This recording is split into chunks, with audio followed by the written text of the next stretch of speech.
Won't lie, I'm low-key disappointed. I'm supposed to be playing Lost Ark tonight. Sigh. Instead you are sitting in the playoffs.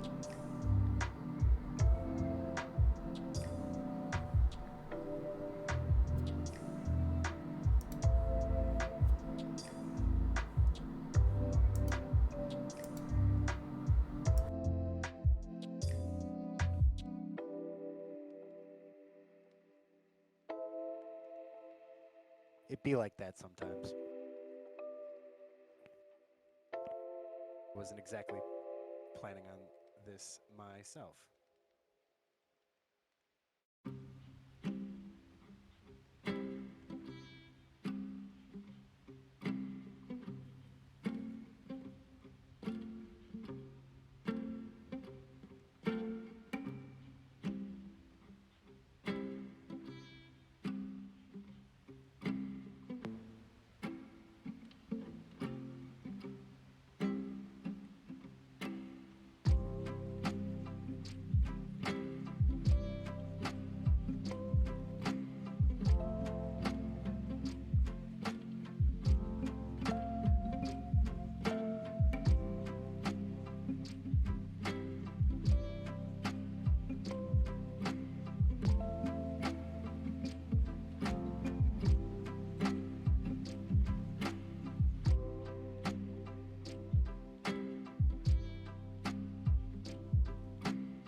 Okay. Hello. How is everyone? Despite their best efforts, I have a co-host tonight. Can you imagine that? Look at that. Alrighty, since everyone's talking about fatigue being reset, as far as I know, it has been reset. Your best indicator of that would be probably Kagamine here from Vancouver, because he just pitched, right, on this day. I checked, he's at 100%. So I would assume if Kagamine is already 100%, fatigue has been reset. Big? No. If we're going to check pitcher stamina tonight, it's going to be lightning quick. You better get the percentages down quick, because I am on a time table. I don't think it has to be done for each league. Who are you concerned about, Colby? Tell me now so we can see. Who would be fatigued that you're worried about? Miners was reset.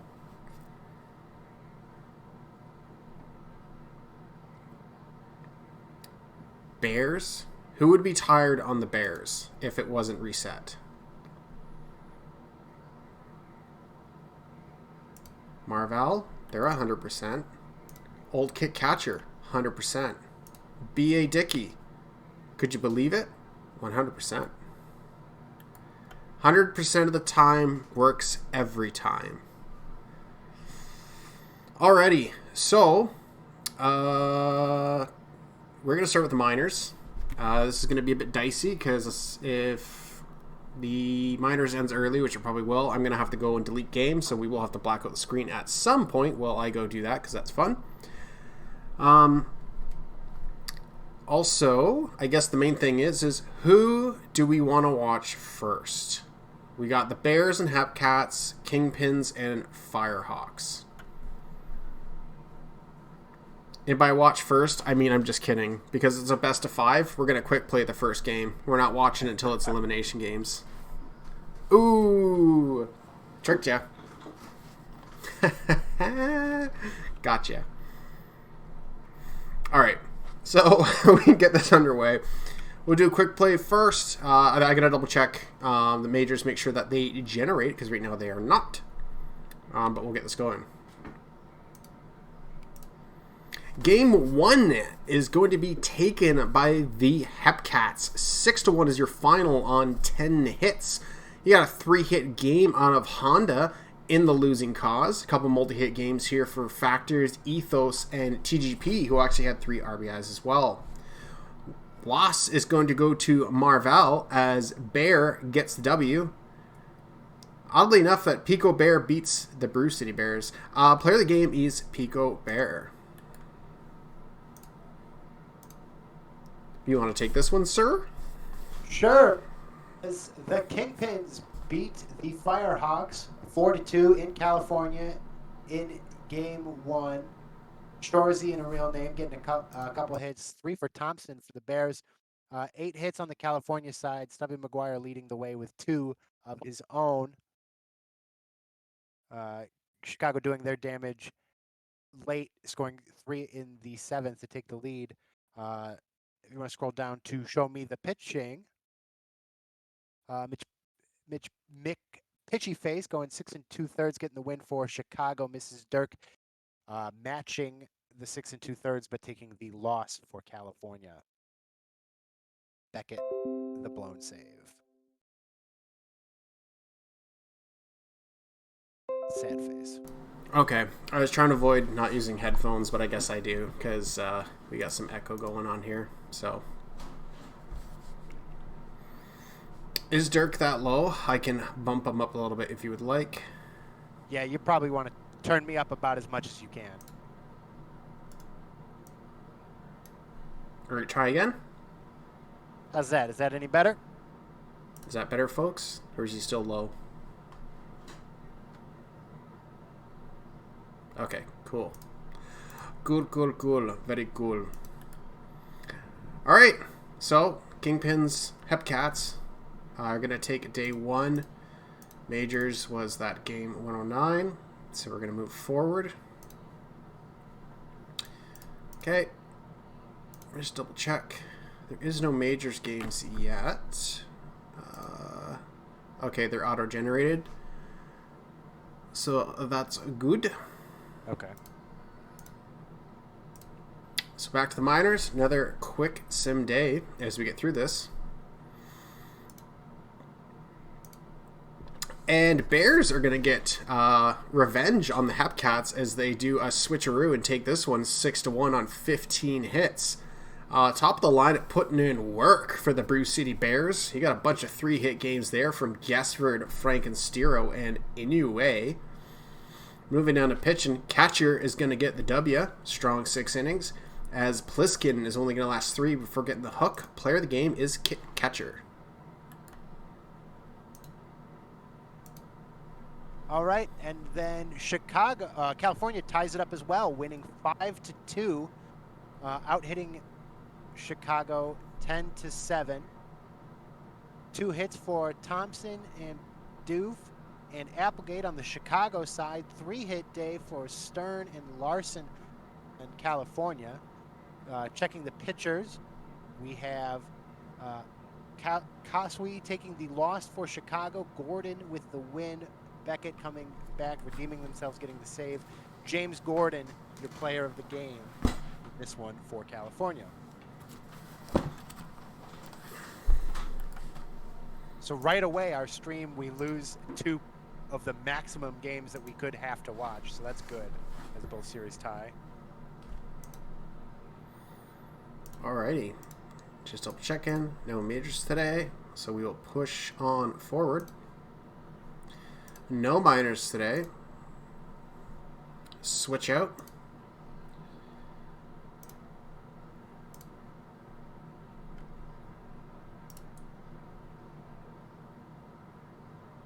Okay. Sorry. Who was it? Plague there. I'll check the stamina of the bullpen for minors next one around. Cool. All right. So heading into the majors. We'll just start going through this as well. First game is actually going to go to the Vandals. 5-3 is your final, as both teams only have 6 hits, but Vandals put up 4 in the top of the 5th to take game 1. Only multi-hit game actually coming from Suidot on San Antonio in the losing cause, as really it's just an even offensive day.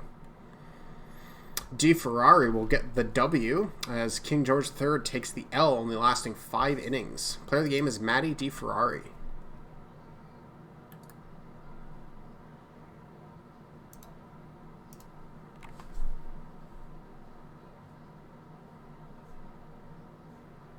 All right, so the Crabs defeat Voyagers in the game. In game 1, Crabs win 5-1. Looks like they were out hit 6-5, but they were able to get their runs across. Only a couple of multi-hit days. Will Love on the Crab side, and then Encarnacion and Daytona for the Voyagers. To check the pitching, it was Dasani Voss went the full 9, gets the complete game win. Toasties goes 5 1/3, will take the loss. Dasani Voss, your player of the game for Providence.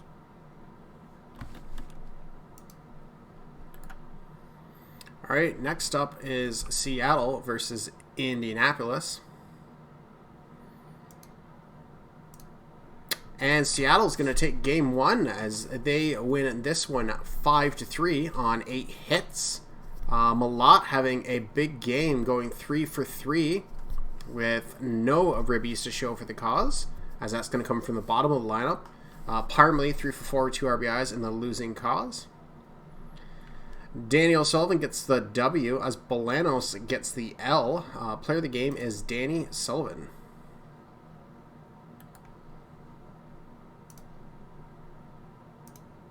All right. And then, so the Death Valley Scorpions shut out Cancun 3-0, out hitting them 6-4. Not a lot of offense in this game. Steve Rogers with a 2 for 4 day for Cancun. He also had a 2 for 4 day from Duncan and Alderson on Death Valley side. Both of them also drew in or chipped in a walk as well. Looks like the runs came off homers from Leo Robert. To go on down to the pitching, Remy Ratatouille also has the complete game shutout for Death Valley, and Leo Robert will take the loss, giving up 3 and 5 earned. Remy Ratatouille will be the player of the game for that one.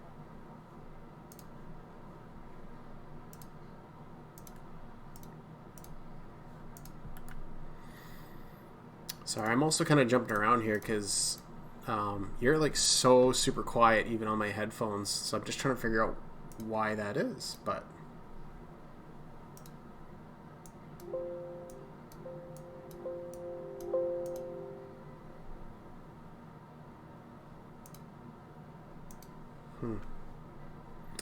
alrighty then. Okay, so that is going to do it. First day for the majors. Moving on to the minors. We did have a couple changes here to get done. Yeah, a few teams want a stamina check.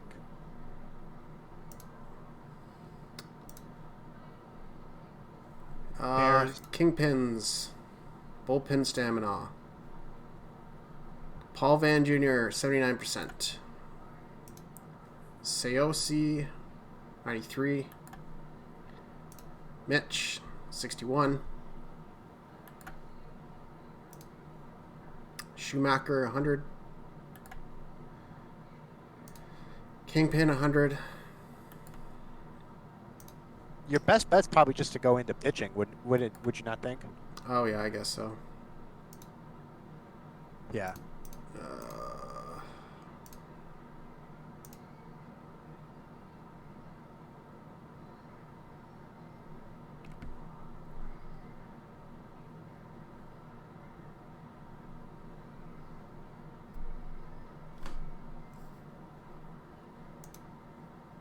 And then for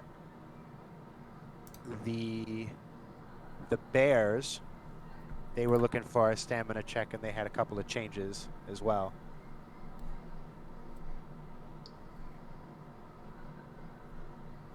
We already looked at Mitch there. Middle relief, use less often.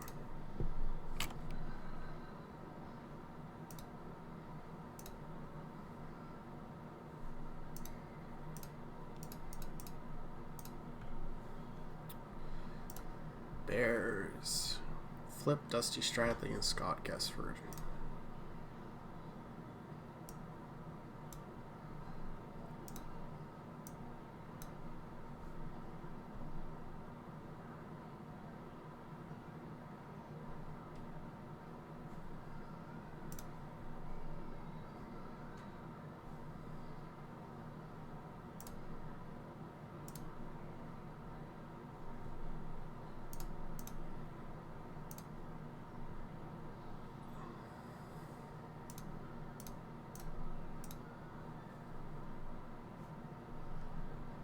Okay, I think that's it.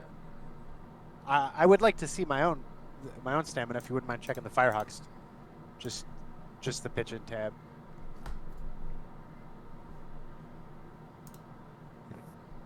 Okay. Okay. Everybody's okay. All right, cool. So no elimination game. So another quick sim day. The Kingpins put in another change. Did you put Pavan Closer Jr. to closer? Yep. Oh, okay. You might have already got that one. My bad.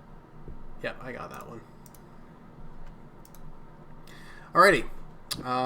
Next up is Brew City and Hepcats. And this one goes right down to the wire as Hepcats were out in front and blew it as the Brew City Bears come back in the last 4 innings of the game to beat them 8-7 on 12 hits. Everyone getting a hit on Kansas City's side, but it is not enough as Brew City is going to take the W. We have a 3-for-3 day for Johnson in the winning cause. Moving down to pitching, Patey is going to get the L and the blows save, the double ouch, as Budweiser will get the W as a lot of pitchers being used in the winning cause. Willie Johnson is your player of the game.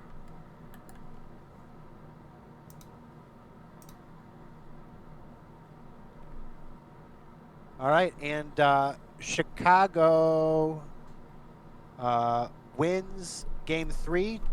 They take the 2-1 lead as they win 4-2 with 8 hits. 7 hits on the California side. Everybody pretty much racking in one. A couple multi-hit days for Chicago. Thompson, a real name, and Ramirez all knocking in 2 hits. Home run from Thompson as well as Larson on the California side. Heading on down to the pitchers, John Camden gave up 4 runs in 6 innings to take the loss. And Evan Michaels will get the win. They gave up 2 runs, just 1 earned in 5 2/3. Evan Michaels, your player of the game for Chicago. So we'll have a couple elimination games now. All right, moving on to the majors. I didn't see any changes for them. I mean, it's only been a game anyways, so we're going to get going with this. San Antonio was able to tie the series up as Vandals almost played spoilers in the top of the 9th, but it just was not enough as they had 5 runs to try to catch up on.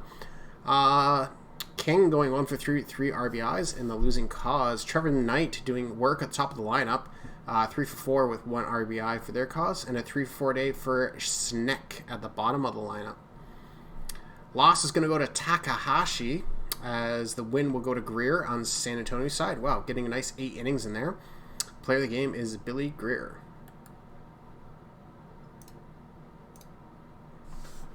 And New York will take Game 2 to tie this series as well as they beat the Krebs 5-3. Only 6 hits apiece for each team. Bergamot Lemon leading the charge for Providence, going 2 for 4. New York side, Benny Rodriguez goes 2 for 4, knocks in 3 RBI as well to lead the charge and get.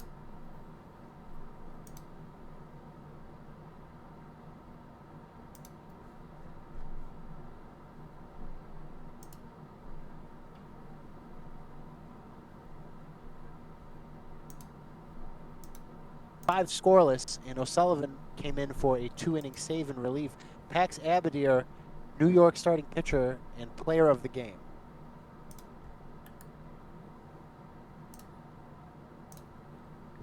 Sea Serpents absolutely take it to the apex. 12-5 is your final, as both teams actually put up a lot of hits. It's just the Sea Serpents are able to put theirs to a little more use. Wow, just the middle of the lineup doing work for Seattle as Abbott, Malott, both 3 hits each, 7 RBIs between the two of them, with KK also putting up some numbers there in the number 3 slot. 3-hit game for Jimbo Slice in the losing cause. Quinn, 3 hits as well. El Charo gets the W, starting for Seattle. My boy Lucky, as Dion takes the L. Player of the game is Christy Abbott. Wow. Seattle up 2-0. Did not expect that. I mean, I think everyone's so close. I don't think any team was that far out in front, so I'm not surprised. But I'm not shocked by any means, no. Speaking of 2-0, DVS gets up 2-0 here as well as they knock off Cancun 5-2. So DVS now with a commanding 2-0 lead. 6 hits for both teams. Most of the hits on the Cancun side at the top of the lineup as Kayleen goes 3 for 4, Ernie Witt going 2 for 4. Death Valley able to spread theirs out a little bit more. That's probably why they got their runs. 3 RBIs coming from Chris Jacob. However, looks like they hit a home run in the first inning off of Michael Knightrider. Speaking of Michael Knightrider, he will get the loss. He gave up 5 runs in 5 innings. Zielman and Mitchell coming in for relief for Cancun. Justin Sims gets the win for Death Valley. Gave up 2 runs in 6 innings. Troy Preston came in for the save. Justin Sims will be your player of the game for DVS.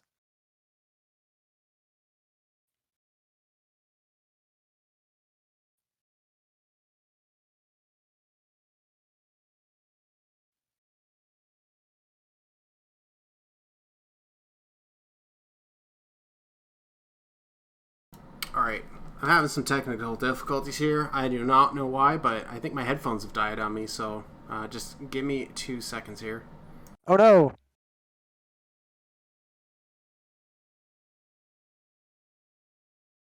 That would explain maybe why people were saying that I had an echo all of a sudden. That might be why.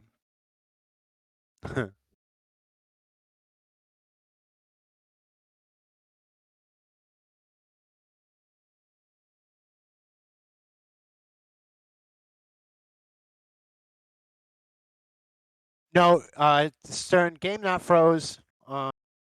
Just a case of dead headphones. So Rabbit's looking for something.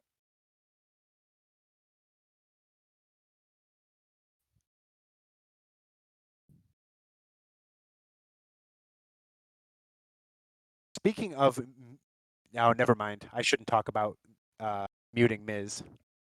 Oh yeah, no kidding. Save. I will be sure to remind.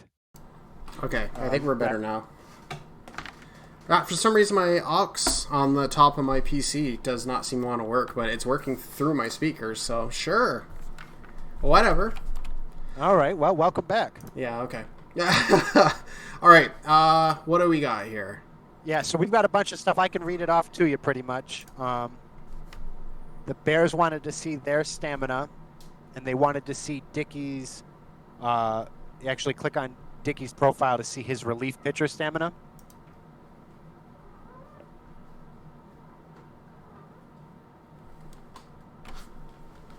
So he 2%. 2% as a starter. Yeah, we'd have to make him. I think you have to move him to the pen or make him a relief pitcher.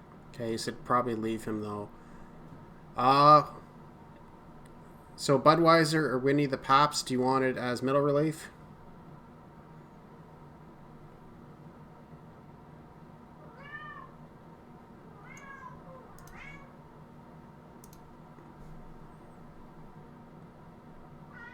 Okay, he's replying. We'll go down Kingpins. All right, Sarah, you there? Able to see this?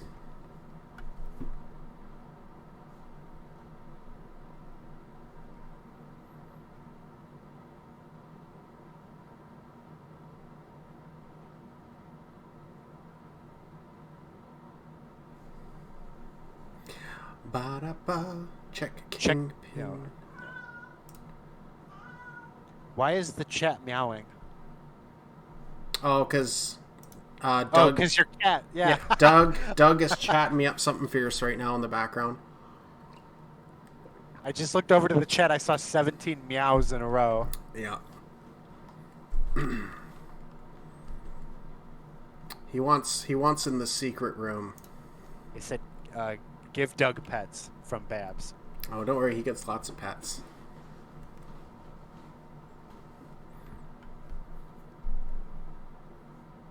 Okay, so there was Mitch and Kingpin.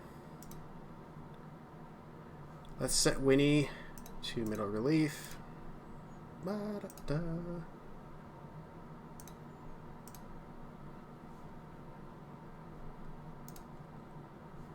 Paul Van here as well.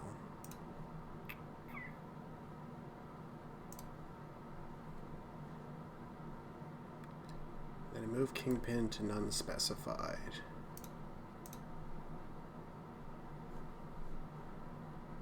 Dirk Douglet. Nice. Okay, Crab, stamina check, please.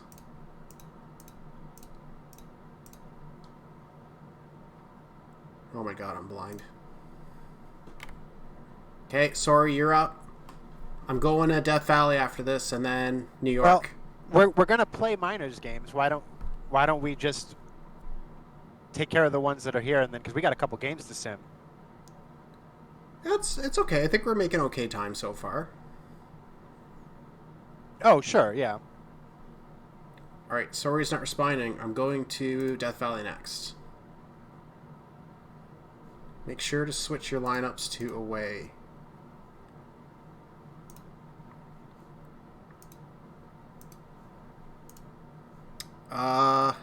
So Person Man, I go use away, right?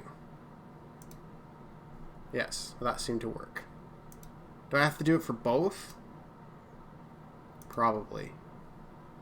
Yes. Okay. I think the Scorps change is done. Voy Boys. Da-da-da. Pitching. There's your stamina. A lot of tired people. It's for you, Enoch. The dreaded Voyager's stamina. Okay, I'll let them stew in that. Vandals, let it ride. Oh, yeah, baby. Kingpins are good. Okay. I guess since you're on, anything for the fire pigeons? Yeah, let me just see the old bullpen.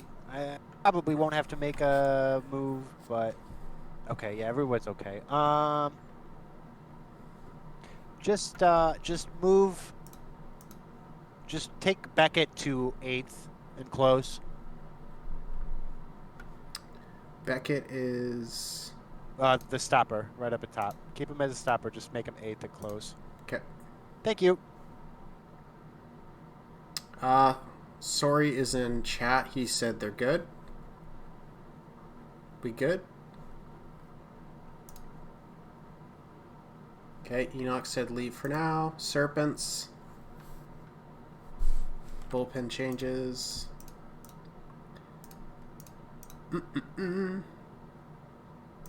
Okay, while I do this last change, people in chat, which game do you want to watch first?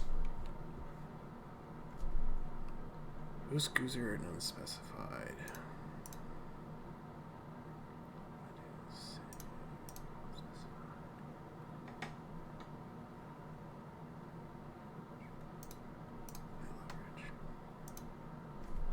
Wow, you know, I'm only seeing Firehawks. I mean, I'm not going to lie. I do see a lot of Firehawks there.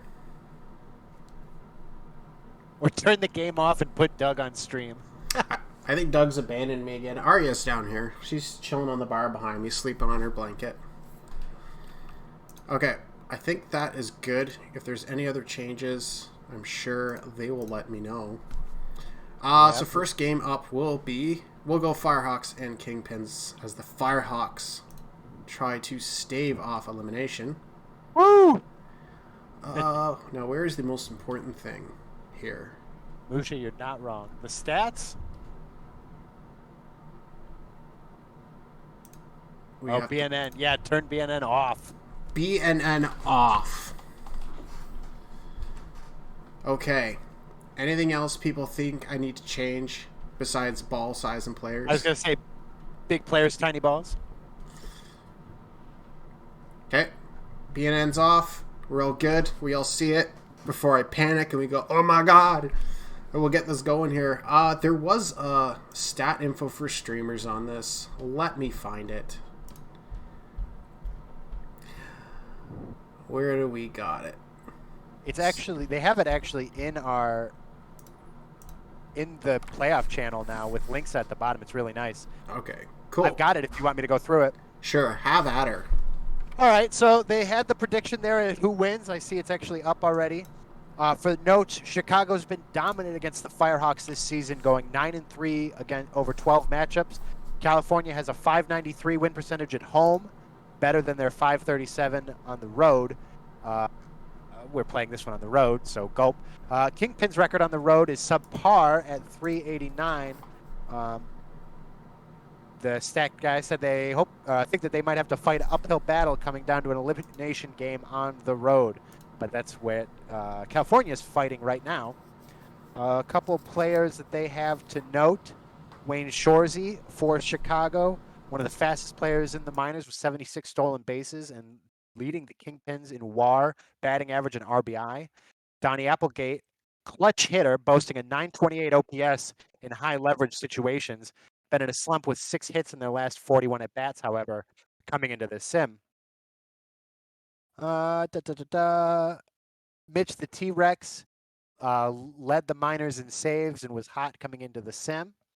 The other notes about Evan Michaels, but we've got Perta for this one, so I'll save that. For California, Kevin Larson, amazing season, batting .340 with 23 home runs, third in the minors. Hits hardest against lefties, so Perta and T-Rex need to be on alert. Firehawks catcher Daniel Martinez also torches lefties with nearly a .900 OPS and a .354 average against southpaws. For the pitchers, they do have Mrs. Dirk here is the top pitcher in the rotation and a road warrior, a .345 ERA on the road versus a 4.0 ERA at home. Look for Mrs. Dirk to feel right at home if pitching in Game 4, and here she is. Aaron Beckett's established himself as a top stopper in the minors with a 2.29 ERA on the season and an impressive 10 K per 9. All right, so there's all of that, and I did see our prediction go through. Yeah, pretty much perfect timing there. Yeah. Alrighty, we'll get this going. Again, I normally like to do like first 5 innings, last 4. Do you want to start or do you want to end it? Oh my god. I'll end it. I'll do the last 4 because I'm a sicko. Okay.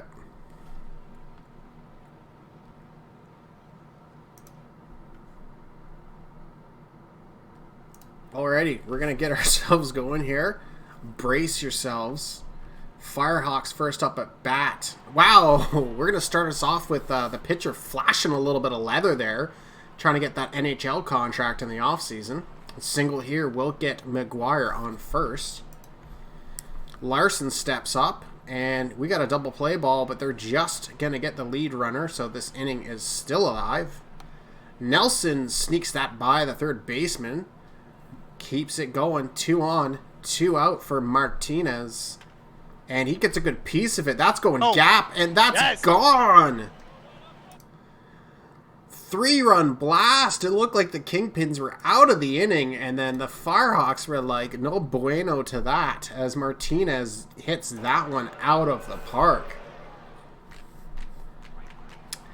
They will get Leahy, though, as he stares at a strikeout, but damage is done. 3-0 early lead here for California. That's hit right to the first baseman. Easy out there. Shorzy steps up. Gets under that one a little, but the outfielder will run that down. A real name, grounder to first, as first baseman doing most of the work in that inning. Firehawks back up to bat. That's right to the shortstop. They'll get tossed out at first. Marco hitting 364 so far, is going to keep that kind of line going, as it looked like it was punted by the outfielder, so he gets a free pass to second. Jackson Jr. able to beat that throw, as there actually is no throw, so runners on the corners, 1 out. Lutz, that's a double play ball, and Kingpin's sigh of relief there, as that looked dangerous, but they're going to hold them to no runs. That's hit well by Big Vito as that drops in the outfield. My boy DeGumpa. Thompson stares at a strikeout. Strong arm. That's to the second baseman. They're just going to get the runner at first, but that's 2 out. Ramirez goes down swinging. Another good inning there for Mrs. Dirk. Petra McPitchyface trying to keep their team in it and close. That's a pop out in foul territory. Free out. I thought that one might have had enough touchdown, but a little too much hang time as it is caught by the shortstop. That one is into the outfield and caught as well. So a quick 1-2-3 here.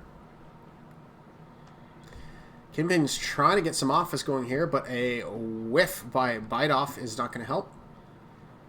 Grounded at first by Buckman. Applegate trying to keep this inning going, get something going here. Well, there is something, so a nice little single. Maybe they can do some 2-out damage like they did. Shorzy gets underneath that one and will be caught in the outfield. I'm just so used to saying Petra. God, playing too much Fire Emblem. That's line drive to the outfield. First out there. As I keep saying Leahy, but maybe it's Leah? Leahy? I don't know. I've gone with Lehigh. I don't know, though. All right, well, the strikeout steal. But then a fly out is going to end it, as first inning was when all the fireworks were, and we're just plowing through this now as Kingpins are able to get a man on with no out here. First time this game. Vito tries to go for the gap, but that one curves a little too much and is caught by the left fielder. Stolen base attempt is successful, as a real name is on second now. Thompson goes down swinging, though, with strong arm, trying to keep this going. Pass ball will give him a free run to third. And then that's the first baseman, as wow, the pitcher put on the jets to get there, as the first baseman clearly was not having any effort. Did not want to run. One step, yeah, no way. No way to burn those precious calories. But Jackson is going to sneak that past the shortstop. Lutz right up the middle. So this is aggressive running, actually. All the way to the corner. 2 on, no out. Stolen base, successful. They've set them out for a good situation, at least get a run. But that's not going to matter, as they'll get 2 runs as McGuire is able to poke that up the middle, and now the Firehawks up 5-0. Larson right to the first baseman, and that is going to be not your normal, but still effective double play. That shot down the third baseline. A nice quick throw, but not going to be in time as Nelson beats it out. Martinez to the second baseman, and that'll be it. But 9 hits so far for the Firehawks. 5-0 lead. Chicago's going to get something going here soon. Nice little single there from Ramirez to lead off. Not known to steal bases. And double play ball, but they will just get the runner out at second. Another chance for it, and they will turn it this time as a quick 1-2-3 as they go down. Dirk, you are up. All right. So here we go. Top of the 6th, 5-0 California. Drew, with the questionable last name, starts us off. Was cold. Starts with a single. Stern bloops this one into left field. So runners at first and second. Caleb Marco now. That looks like it'll be a double play ball, and it is, but Lehigh, question mark, makes it over to third base. Jackson Jr. sends this one deep to center field, and it's gone. So that's another 2-run home run, and Latavius Jackson Jr. flips the lineup over and puts it 7-0. Lutz follows that up with a walk. So the inning keeps going. Stubby McGuire takes a step out as Lutz is safe, stealing second base by a mile. Stubby steps back in, grounds out to shortstop. So the stolen base doesn't much matter, but the 2-run home run makes it a 7-0 ball game. Applegate sends this one into shallow left for the first out. Mrs. Dirk still in the game at 81 pitches. This one to Shorzy, and it'll pop out to the third baseman, who calls off the pitcher. A real name now, trying to avoid the 1-2-3 inning. Grounds that one to short, and that will do it. So they get the 1-2-3 inning. Larson now leading the inning off for California, drops this one into right field for another leadoff hit. Billy Nelson, batting .400 so far this series, will pop out to the first baseman. So Larson will stay at first with the one out. And they picked him off at first base. I don't know what Larson's doing over there. And then Martinez grounds out to short. So because of the pickoff, they were able to kind of make that weird 1-2-3 style inning. Vito grounds out to the pitcher, and then Thompson grounds out to short for 2 outs. Strong arm, cold hitter, but we'll get that one into the gap in between third base and shortstop. So strong arm will be safe at first. Ramirez now as Shaggy Tipton comes in to pitch, and that will get sent over to second to end the so top of the 8th. Now California up 7-0. Lehigh grounds to short. Stern now batting .400 this series, but will strike out looking there. And Marco will strike out swinging there. Looks like he tried to check his swing but could not. Back over to Chicago. Need to get something going. Bidoof will ground this one to first base. Buckman will strike out looking. And Applegate will draw a walk here. So 2 outs, runner at first. Shorzy now trying to keep the inning alive with 2 outs. And that one will float to center. So top of the 9th now, Chicago running out of chances. Latavius Jackson Jr. is back up that home run earlier. This is another deep fly to center, but this one will be caught. Lutz now as the lineup turns over. They've had a great series and a pretty good game, and they'll add another hit there. Look for him to possibly take off again. No need as Stubby will look like, did that drop? It did. So 2 hits, runners at first and second as California looks to add to the lead a little bit more here. Larson gets that one down. That will score a run, so that'll be 8-0. As Larson racks up another RBI. Billy Nelson hits that one to short. Looks like it could have been a double play, but Nelson's able to beat it out, so they just get the 1 out. Runners at the corners for Martinez, who's able to draw a walk, so it's bases loaded for Lehigh here. 2 outs. And he strikes out on the 0-2. So it could have been a lot worse, but California just adds the 1. So here we go, bottom of the 8th. Tipton still in. We're going to get a lead-off walk to a real name. Big Vito will ground this to third. They go around the horn, send it second to first. That's a double play. That is not what Chicago needed there. And Thompson will strike out, so that'll end it. Tie up the series 2-2 as California wins 8-0. Good offensive day for California. 16 hits, everyone getting in on the action. Stubby McGuire getting 3 with a couple RBI. Martinez with 3 RBI off that home run. And Latavius Jackson Jr. going 3 for 4 out of the 9 spot. Only 4 hits on the Chicago side. Applegate, Vito, Strong Arm, and Ramirez were the ones who were able to get a ball down. For the pitching, Mrs. Dirk gets their first win of the series. They go 6 2/3 scoreless, giving up 4 hits. Perta will take the loss. They gave up 5 runs in 4 innings. Mrs. Dirk, your player of the game, with a nice 69 game score. Okay, I just want to make sure that nothing is... Okay, we're cool. We're cool. Alrighty, so we'll head into the next minors game. There was no majors today, right? Yeah, cool. No, yeah, it's just Hepcats Bears now.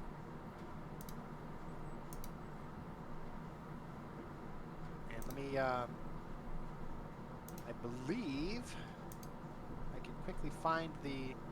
We've got the Hepcats Bears stats as well. This one's a little bit shorter.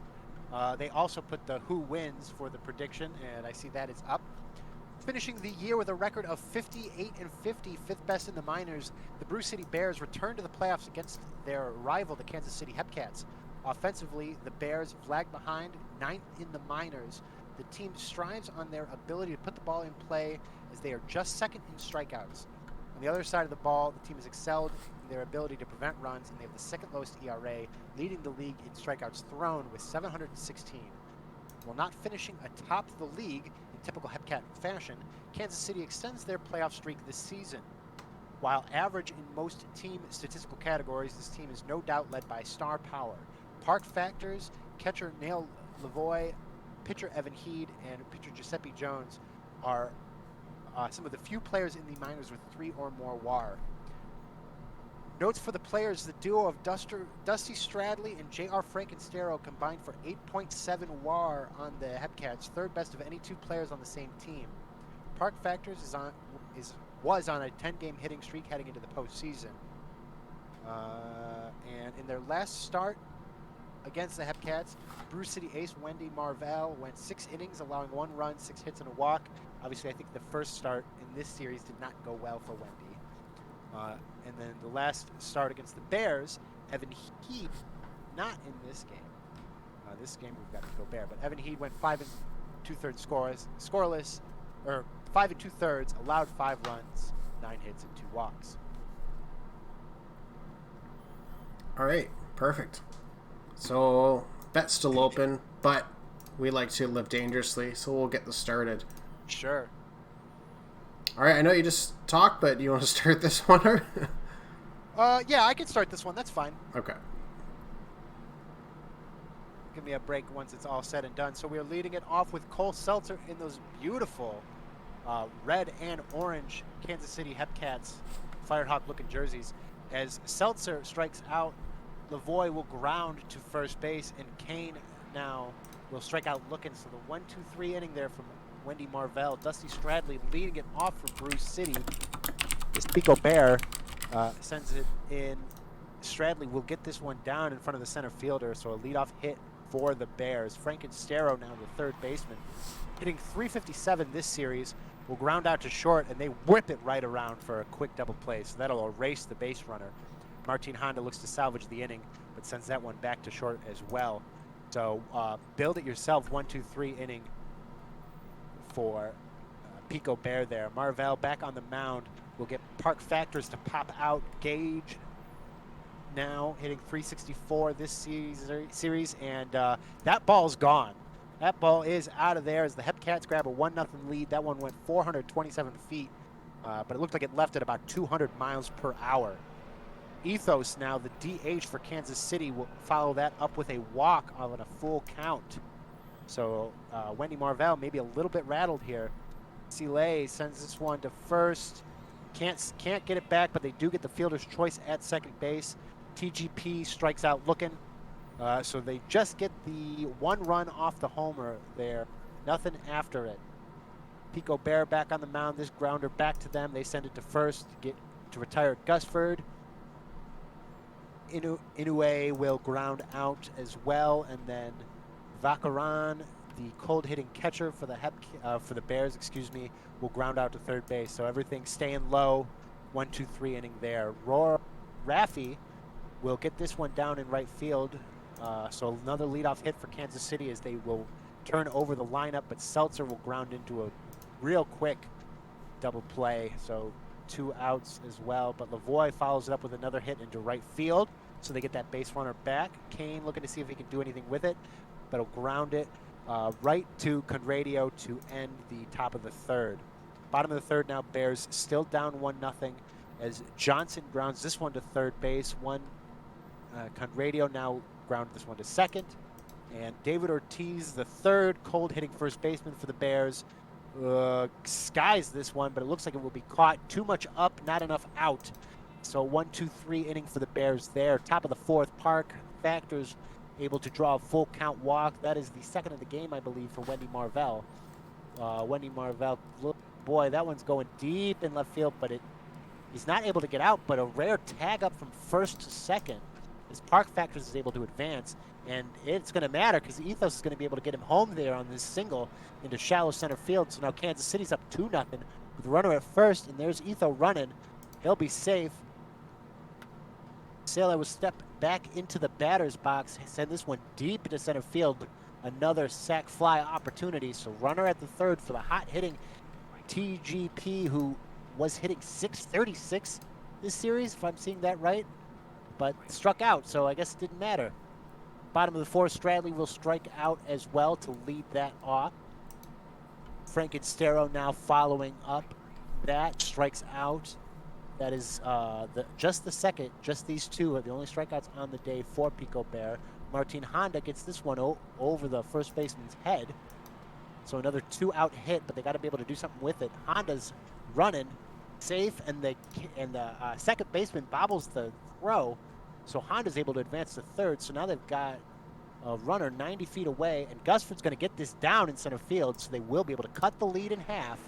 Runner Gusford will be at first, and now Gusford's taken off. So really small ball manufacturing runs here, trying to get themselves back into the game. But then Inoue will strike out, so they will strand Gusford at second. As we head to the top of the fifth, Raffi, as the Hepcat Southern lead cut in half, Raffi will pop this one out to center field. Seltzer now with one down as the lineup turns over for the Hepcats. Seltzer grounds out to second base, and Lavoie, the left hitting catcher, will get that one down right past the second baseman. Ooh, risky there, but ekes out a double. Kane looks to get him home, and ooh, that'll drop in the gap. That could be 3. Kane circles second, and Kane's running, and Kane's going to slide in with a triple. So they're able to get that run back that Blue City got last inning. It's now 3-1 Kansas City. Factors, though, will pop out in foul territory. Catcher will will bring that in, and that will end the threat, stranding the runner at third. Vacaron will draw a leadoff walk. Johnson will fly one out to right field. Not enough to move the runner, so 1 out. Runner stays at first. Radio now will swing into right center for the second out. David Ortiz III looks to get their first hit of the game, but will ground out to second base. So there we go. There you go, Rabbit. Top of the 6, Kansas City up 2. Well, this is still going to throw me off because we just finished watching the Firehawks and they've got the jerseys out here. It's going to trip me up, I bet you, once or twice. As the first out there is a swinging strikeout, as the second one is a swinging strikeout, as Marvell trying to shut this down a bit to keep their team into it. A little bloop single there for Sile. We'll keep it going, though. But another swinging strikeout will get them out of the inning. Bruce City's got to get the offense going here if they want to get back into this game. Not a huge hill to climb, but with only 3 hits, it seems like they got to get anything going. But a quick 2 outs here is not going to help, as Honda will keep it going with 2 outs. So runner on first, Gusford. Won't get to swing the bat yet, as we're going to have a stolen base. But that is going to be grounded at shortstop, and they will get tossed up first. So Bruce City coming up empty-handed yet again. Kansas City hoping they can maybe increase this lead a bit, but they keep staring as the ball goes whizzing by. Another strikeout there. Justin Jett. Can't sit down the side with strikeouts, but will get a flyout. So quick 1-2-3 there as well. Couple consecutive zeros on the board. Ground out there first for Inoue. Vakarian. Can't get those calibrations right as he is tossed out at first. Johnson trying to keep this inning going. That's to first as well. So another quick 1-2-3. We're all waiting for some offense to maybe happen here, but a little bit of a fumble bumble at third. We'll give him a free pass to first. Walk there. Puts 2 on with no out. But a double play is going to make this an opportunity to get a single to drive the run in, but they're going to ground it first. Pitching change here as everyone's favorite reliever is in, Evil Dictator. Ground out to first, but I think he fumbled it. Yeah. Kind of bounced around as a glove a bit, but it won't matter as they're going to turn double play and get themselves almost out of the inning. As Stradley chops that one. Oh, it just hits the top of the wall. Not enough to get out of the park, but will get them a double. So man in scoring position. A walk here by Frankensteero makes this a little dangerous. Honda hitting .412. Delivers as he drops it in the outfield. Here comes a runner as that lead is down to just one. There's the pitching change, and I don't know how many times I need to say, even if it's not my team or anything, you hate to see the pass ball drive in the run. Tie game, though. The Bears will take it any way they can get it. As the next batter goes down on strikes. That's always tough to see. But 3-3 now. We might have some extra baseball here, unless the Hepcats can say otherwise. But that had the distance. It was going for speed, but it didn't make it. Strikeout there. As Raffi grounds out to second. So chance for the Bears to walk this off. Middle of the lineup up. Inoue steps up. Leadoff single here. That's how you want to get it going. Vakarin's still looking for his first hit. Isn't going to get it as he grounds into a double play. Johnson strikes out. We're going to extra innings here. We'll do one inning each. Baseball, you got it. You want me to start it? Yeah, have at her. Sure. All right. I'm back in the saddle. Cole Seltzer leading it off just like he did to begin the game, but this time it's a ground out. Lavoie now steps in, striking out. Kane, oh boy, striking out as well. So 1-2-3 go the Hepcats. Bears now with another chance to walk this off. And Ortiz will draw a walk. I missed the first out. That's okay. Stradley will strike out looking. So 2 down now. Frankensteero, last chance to walk it off for the Bears in this inning. Charlotte Winters into pitch, and he'll strike him out. Full count swinging. So we head to the 11th now. Park factors up. I feel like this game's going to end in a home run. We'll see.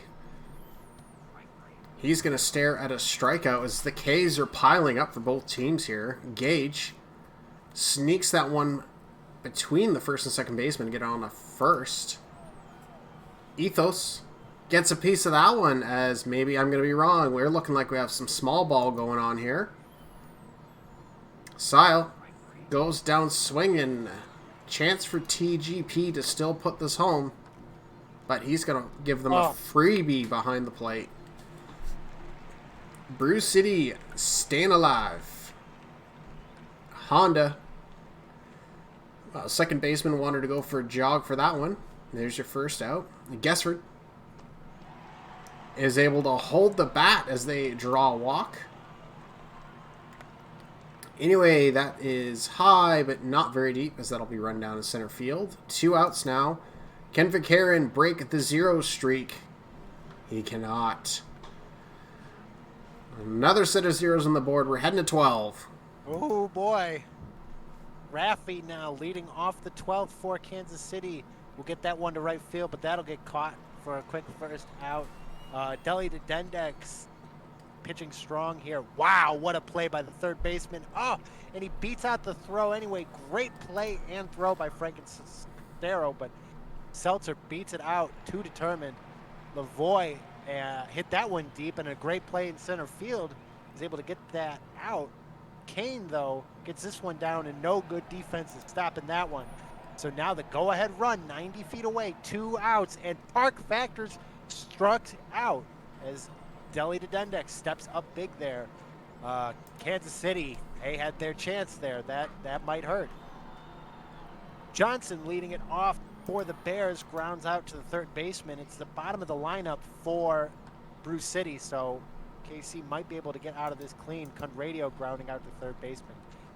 David Ortiz over 3 on the day, and that'll line to the center fielder. So we're heading to the 13th. You said you wanted a quick stream, Rabid? Yeah, well, unfortunately, here we go. A diving catch by the center fielder will get the first out. Ethos as the center fielder doing all the work this inning for Bruce City. Sile. That's right at the first baseman. Barely has to move. So another quick 3 outs here. Bottom of the 13th. Stradley. And sounded good, but can't sneak it past the center fielder as we are burning through pitchers here. But it's the minors, so there's lots of relievers to be had. There's your second out, and then another ground out as we're going to 14.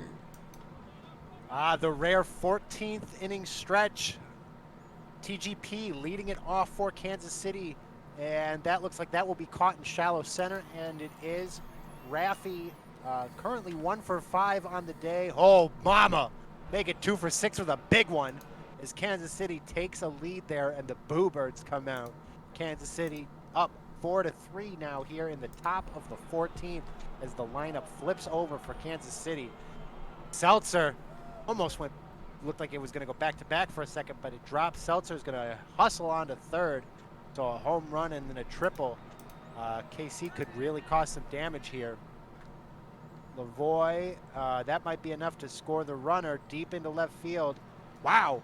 And the cannon arm from Johnson's able to hold Seltzer at third, but Kane grounds one to second, and that'll end the inning. So Kansas City just gets the one. Bruce City now needs to score here, otherwise we are going to a game 5. Guessford starts us with a walk.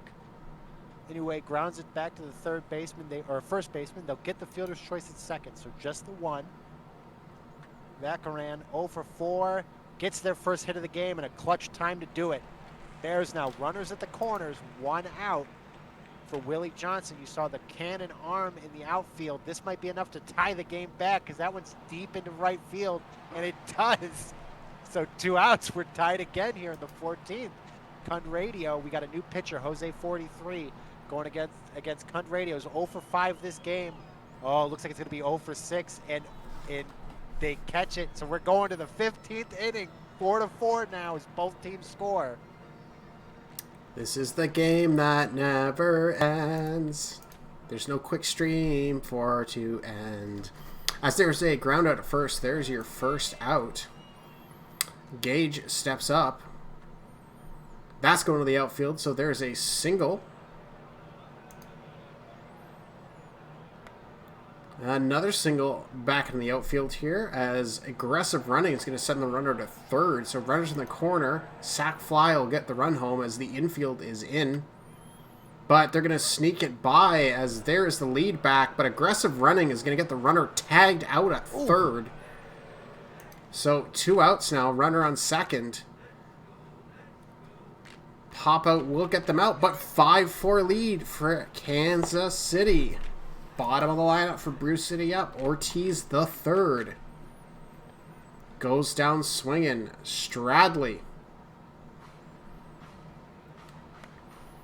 Little chopper to third. No throw. Will make it to first. Another pitching change as Heed is in. That is grounded and tossed it to second. So 2 out. Last chance. And they're going to drop it in the outfield. So runners on the corners now. 2 out. Guessford steps up. And stares at a strikeout. As the Hepcats win this one 5-4. 15 innings. Can't go down looking like that. Whew. So we got ourselves a game 5 for them. Anticlimactic. Kind of, yeah. Kansas City really, holy cow, like everyone pitching in here, or at least trying to pitch them in, will their way to win. As a lot of multi-hit games there. 4-hit game for Honda in the losing cause. Bunch of pitchers made appearances, but it's going to be 43 with the W, Pabst with the loss. And player of the game is actually Pico Bear.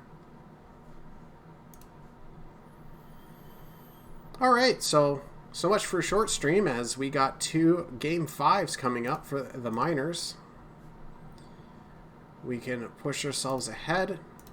We'll hit the old save button. No minors games today, so it's strictly majors. It's still going to be Quick Sim City.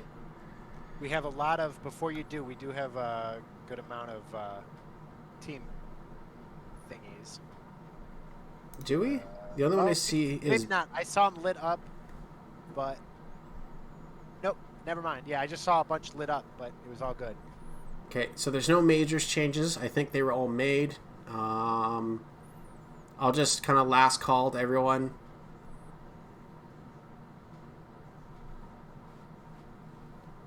To wait for Game 3, but I think you did that already. What was that? The DVS away lineup for Game 3, I think you did that one already. Yes. Because we do have 2 elimination games, the BNN will stay off. I know Josu had talked about leaving it on if it was not elimination games, but we have 2 elimination games, so it will be off.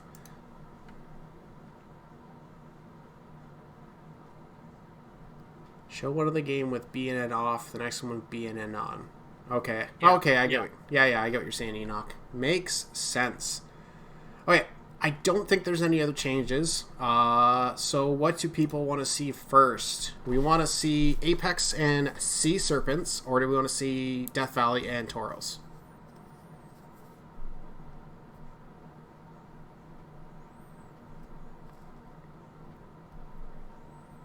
I've seen a lot of Indie and Serpents. Yeah, I'm seeing those pile up. Doesn't matter. We got to watch them both. So. Okay. Those came in first. Yeah. Oh, that's true. This will be Seattle's first playoff stream ever. Okay. Cool. Would you? I can do the blurb if you want. If your voice is starting to get tired. No, that's fine. I'll just let you start this game. That's what I'm here for. So Indy, Seattle. These clowns. They said Seattle, Providence. Yeah, come on, boys. It's got Indy on there anyways, though. If you look. Okay, all right. These clowns. Just kidding. We love the stat team. The stat team is great. Seattle, Indy. These Champions Conference teams have 10 games this season, and Seattle won 6 of them. 2 of the games going 11 innings, with the home team winning each one of those. Seattle went 4-1 at home, which will help them overall, but Indianapolis' home field advantage this season. Seattle scored 44 runs to Indy's 33, outscoring Indy virtually the same home or away with 22 runs at both stadiums. Indy scored 17 at home and 16 in Seattle. Indianapolis scored the most runs in the Champions. Seattle was 4th. Pitching, they were much closer. Seattle was 5th and Indy 6th. Notes for the Sea Serpent players. Santana Cruz had a great season batting against the Apex, going .314 with 3 homers and 8 RBIs. For the season, they only hit 10 home runs and batted .259, so against the Apex, they really turned it up. Anita Fardinghouse was held in check against Indy, batting only .225. On the season, Anita had put up 2.6 WAR and a .287 average with 9 home runs. Straight Gas Homie, your starter in this game, went 2-0 in the 3 games they pitched against Apex with a 2.37 ERA. Jackson DeMarco continued to light up the Champions Conference this season with 213 strikeouts and a 2.18 ERA, also picking up 6 wins and 7 saves. Against the Apex, he pitched in 6 games, striking out 25 in 12 innings of work, only giving up 1 earned run. Notes for some of the Indianapolis players. Dustin Parmalee, held down in average by the Sea Serpents, made up for it with a .641 slugging percentage and 9 RBI. For the year, he batted .308 with a .600 slugging and a .988 OPS, leading the league in both, cranking out 24 home runs and 98 RBI. Jimbo Slice put on a show his final season and is an MVP hopeful, leading the league in runs, hits, doubles, triples, stolen base, and their .333 batting average, leading the entire PBE with a 7.4 WAR. But against Seattle, he was held in check, only hitting .222 and slugging .306 with just 1 RBI. And the rest are pitchers which are not starting this game. So that will be the notes for this game. cool. I saw a whole bunch of points getting thrown down. I'm pretty sure we eclipsed 6 or 7 million PBE bucks worth of points, so... I love betting, and I keep reading the matchup, so I'm missing the bets. Yeah. I start this one? Or you start this one? Oh, please. Okay, I'll start this one.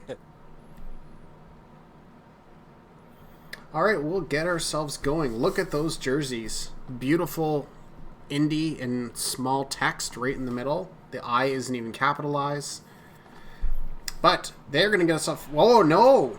I was going to say we got ourselves a double to lead us off, but that was snagged out of the outfield there.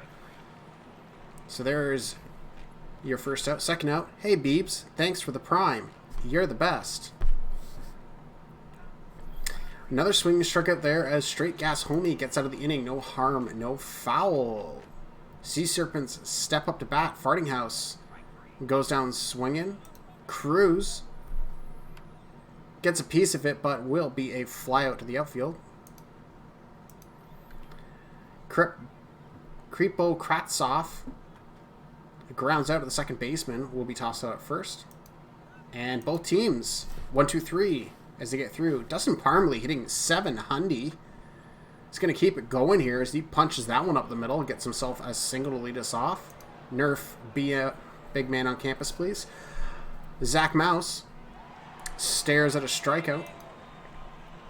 Twift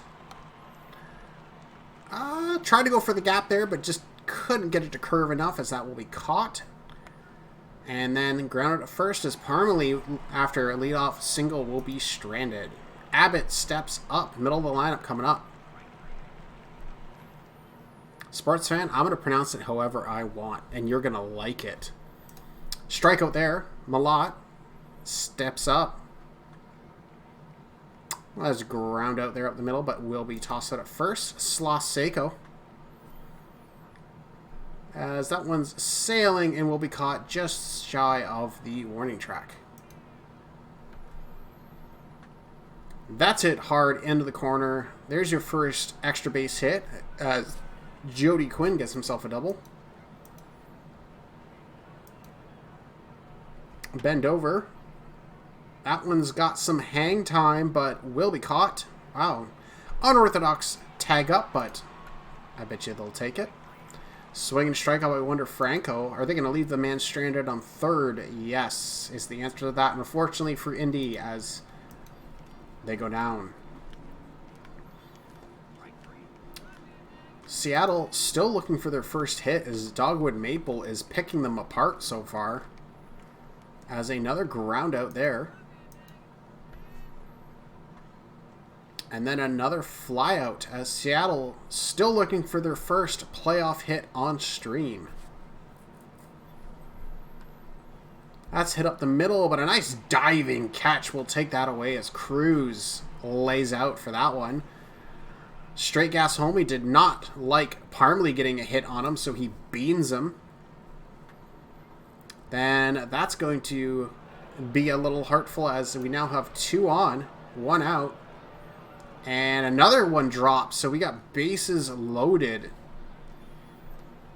Eagle Eyes steps up. No hits this playoff so far, and unfortunately that'll keep going. Jody Quinn goes down swinging, so bases loaded situation, Indy cannot deliver. Another strikeout there as the no-hitter continues. A walk, so a man on base, and there is your first hit as you have 2 on, 1 out. Pop fly there, will be run down and caught in the outfield, no tag up. And then a nice sneaking hit past third. Here's going to be your first run as Seattle is on the board after having nothing going for them. They're having a little bit of something go for them in this inning. Sloss Seiko grounds out to shortstop and will get tossed up first, so they'll just have to settle for 1. That's hit into the gap, but Cruz is diving left and right here tonight as he is trying to keep them off the board. A walk there by Franco. Slices that one into the outfield, but will be caught. Tsunami, trying to get his team back in this, is going to stare at a strikeout. So that will do it for them as we move to the bottom of the fifth. Seattle trying to get that lead going as Lump O'Sullivan will take a walk. Swinging strikeout by Croxout. And then that's right to the shortstop. So there is a quick 2-out. And then a ground out will get Farting Houses. 1 run is the difference here as we head into the final stretch here. And Dirk, take her away. Here we go. Top of the 6th. Indy looking to avoid being surprise swept. Parmalee will ground out to the third baseman to lead off the top of the 6th. Mouse grounds one as well to the second baseman. As Straight Gas Homie continues to deal, Sailor Twift strikes out on the 0-2 pitch, so that is a 1-2-3 inning. Dogwood Maple having a good game of their own, only allowing the 2 hits, but the 2 walks and the run obviously making the difference. Poskostov rounding out to short. Christy Abbott now looking to avoid a 1-2-3 inning for Seattle and will not be able to do so, as once again we have a case for the lazy first baseman. Jackson DeMarco, who in early here, top of the 7th. Seattle not playing around. Lazy grounder to third baseman, but Slaseco able to whip it over to first for the first out. Jody Quinn striking out. Bend over, cold hitter. 0 for 8 this series, make it 0 for 9. Grounding out to short. So the bottom of the 7th now, Seattle looking to add to their lead. Hot hitter Adam Malott will draw a walk on the full count. Slaseco, they're 3 for 9 this series and will stay 3 for 9, but will draw a walk. O'Sullivan now will be able to beat that out, so it's just the fielder's choice. Runners at the corners. 1 out for Seattle, and Croxout sends this to deep left field. That's going to add another run as Malott's able to tag up. So Seattle now up 2-0. And Campbell will ground that one to second, and they'll take it the short way, get the out there. So top of the 8th, Indy has 6 outs to keep their playoff chances alive. Franco flies this one into left field. Jimbo slice. The 0-2 pitch will strike out. They'll be 0 for 4 on the day. That'll be DeMarco's second strikeout. Tsunami make it 3 as a 1-2-3 inning for Indianapolis. Farting House will ground out to third base. Cruz, Kraposkosov, the next 2 up for Seattle. Cruz here against John Barron, who subs in for Indy, and whoo, Cruz gets that one down. Going to be a double. Prove on that 100 batting average for the series. Kraposkosov will get that one down, and that's going to score another run. So now it is 3-0 Seattle. Christy Abbott, oh bye. Seattle up 5-0 now, and Indy is on their last legs, as Christy Abbott might have just put this game out of reach.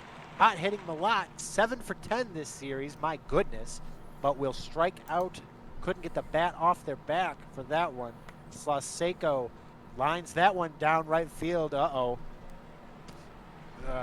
Sloggy legs, though, only able to make it to first. Looked like he could have gotten more. Lump O'Sullivan gets that one down. So, and hey, look at that. Slaseco must have heard me and now takes off running to third. That's my co-GM. Rocks out with your Crocs out, gets that one down. They're breaking this game open. It's going to be 6-0. Runners at the corners now. Seattle taking their first playoff appearance very seriously, knocking off potentially the #1 seed in the conference. 3 outs left for Indy. Jackson DeMarco still in there dealing. Parmalee flies out to right field. 2 left for Indianapolis. Zach Mouse strikes out. That is the 4th of the game for DeMarco, who's hitting 31, 32 pitches, 33 for Sailor Twift. Sailor Twift will get that one down. So they need a miracle, but they're still alive. Eagle eyes. Comeback time? 2 outs. Calm down. We don't need more extra innings. No comeback here. No comeback here. DeMarco strikes out Eagle eyes, and Seattle is going to advance, sweeping Indianapolis 3-0. Get your brooms. Series. Holy moly. First good series ever for Seattle as they sweep the Apex, finishing Game 5 up 6-0 here. Apex were held to just 5 hits, 2 for 4 for Sailor Twift. Other than that, just a couple of one-hit days. Only 8 hits on the Seattle side as well. Nice even day. Crocs, Abbott, both with 2 RBIs. Poskasov with the 2 hits. Christy Abbott hitting that home run in the 8th inning. Dogwood Maple will take your loss. Had a quality start, good game. Just gave up the 2 runs in 7 1/3. Straight Gas Homie will get your win, throwing 6 scoreless, and Jackson tomorrow with the unconventional 3-inning save, striking out 5 in those 3 innings. Straight Gas Homie, your player of the game. Does it say the series MVP? Yeah, Adam Alott, your series MVP. No kidding, they hit 636 this series. And that'll send Seattle to the next round. So congratulations to the Sea Serpents, and maybe see you again next year, Indy. Wow. Alrighty, we're going to jump right into the next one. Make sure that our friend BNN is on for this one. What are my pings for? Oh, it's reminders. Okay, we're still good for now. Where am I looking at? I'll read the next blurb because you've been tiring your voice out. Okay, so we got Cancun against DVS. 3 bet options are over-under 6.5 total runs, over-under who will win, over-under 2.5 total home runs. Take your pick. Matchup notes: this Champions West matchup will continue into the postseason as the Scorpions will play the home team in this 5-game series against the Toros. The season series was handily won by the Toros, who took home 8 of 12 games these 2 teams played and won 3 of the 4 total series. The Scorpions were able to hold on at home, going 3-3 in such matchups, but were shown no mercy in the Bowie Wowie, taking just 1 win in 6 visits. Despite relative dominance by the Toros, most of the games in the series were competitive, with 9 games seeing a margin victory of 3 runs or fewer. Some player notes: Cancun bats. Ernie Witt was effective against the Scorpions this season with a .267 average and .467 slugging against Death Valley, both a bit above Witt's season marks. Witt's most impressive performance against the Scorpions came on July 12th as the catcher went 3 for 4 with a home run, a double, sac fly, and drive-in 4 for the Toros in a 6-3 win. Vladimir Batista had a good season, but struggled against the Scorpions, batting just .233 with 3 doubles in the series, well below their typical ability. But Batista made sure to make as much use of their limited time on the bases as possible, swiping 7 bags in 9 attempts. Leo Robert dominated the Scorpions this season, allowing just 7 earned runs in 29 innings against the Death Valley season. This includes the May 27th matchup in which Robert's 8 innings of 1-run baseball secured the narrow 2-1 victory for the Toros. Michael Knightrider had a great season, but the Scorpions were unkind to the Toros righty. In 3 starts, Knightrider pitched just 17 innings and allowed 11 earned runs. DVS, Elliot Anderson is the star at the plate for the Scorpions and carried an excellent season. It was strong performance against the Toros to a tune of 341, 460, and 488, with 4 doubles and a triple. Chris Jacobs slashed .267, 340, 467 against Cancun this season, hitting 4 doubles, a triple, and a home run. Despite their speed, Jacobs stole just 3 bases for the Toros for the season, but was never caught. DVS pitchers Remy Ratatouille has pitched 4 games against the Toros, totaling 28 innings played and just 6 earned runs. His best performance came on opening day with a complete game shutout against the Toros on just 109 pitches. Herbie Farnsworth started hot against the Toros, pitching 7 innings, allowing just 1 earned run in the 3rd game of the season, but Farnsworth has been less effective in their other 2 starts against the Toros, allowing 8 earned runs in just 11 innings pitched. All right. Did we have a bet go up and complete already? I missed it.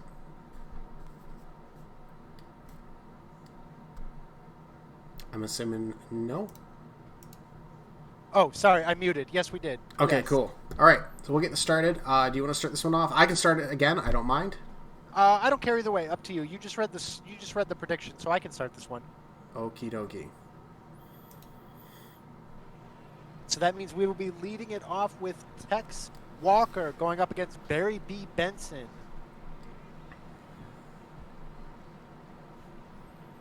Tex will pop this one up Looks like I'm not sure who caught that one. I kind of lost track.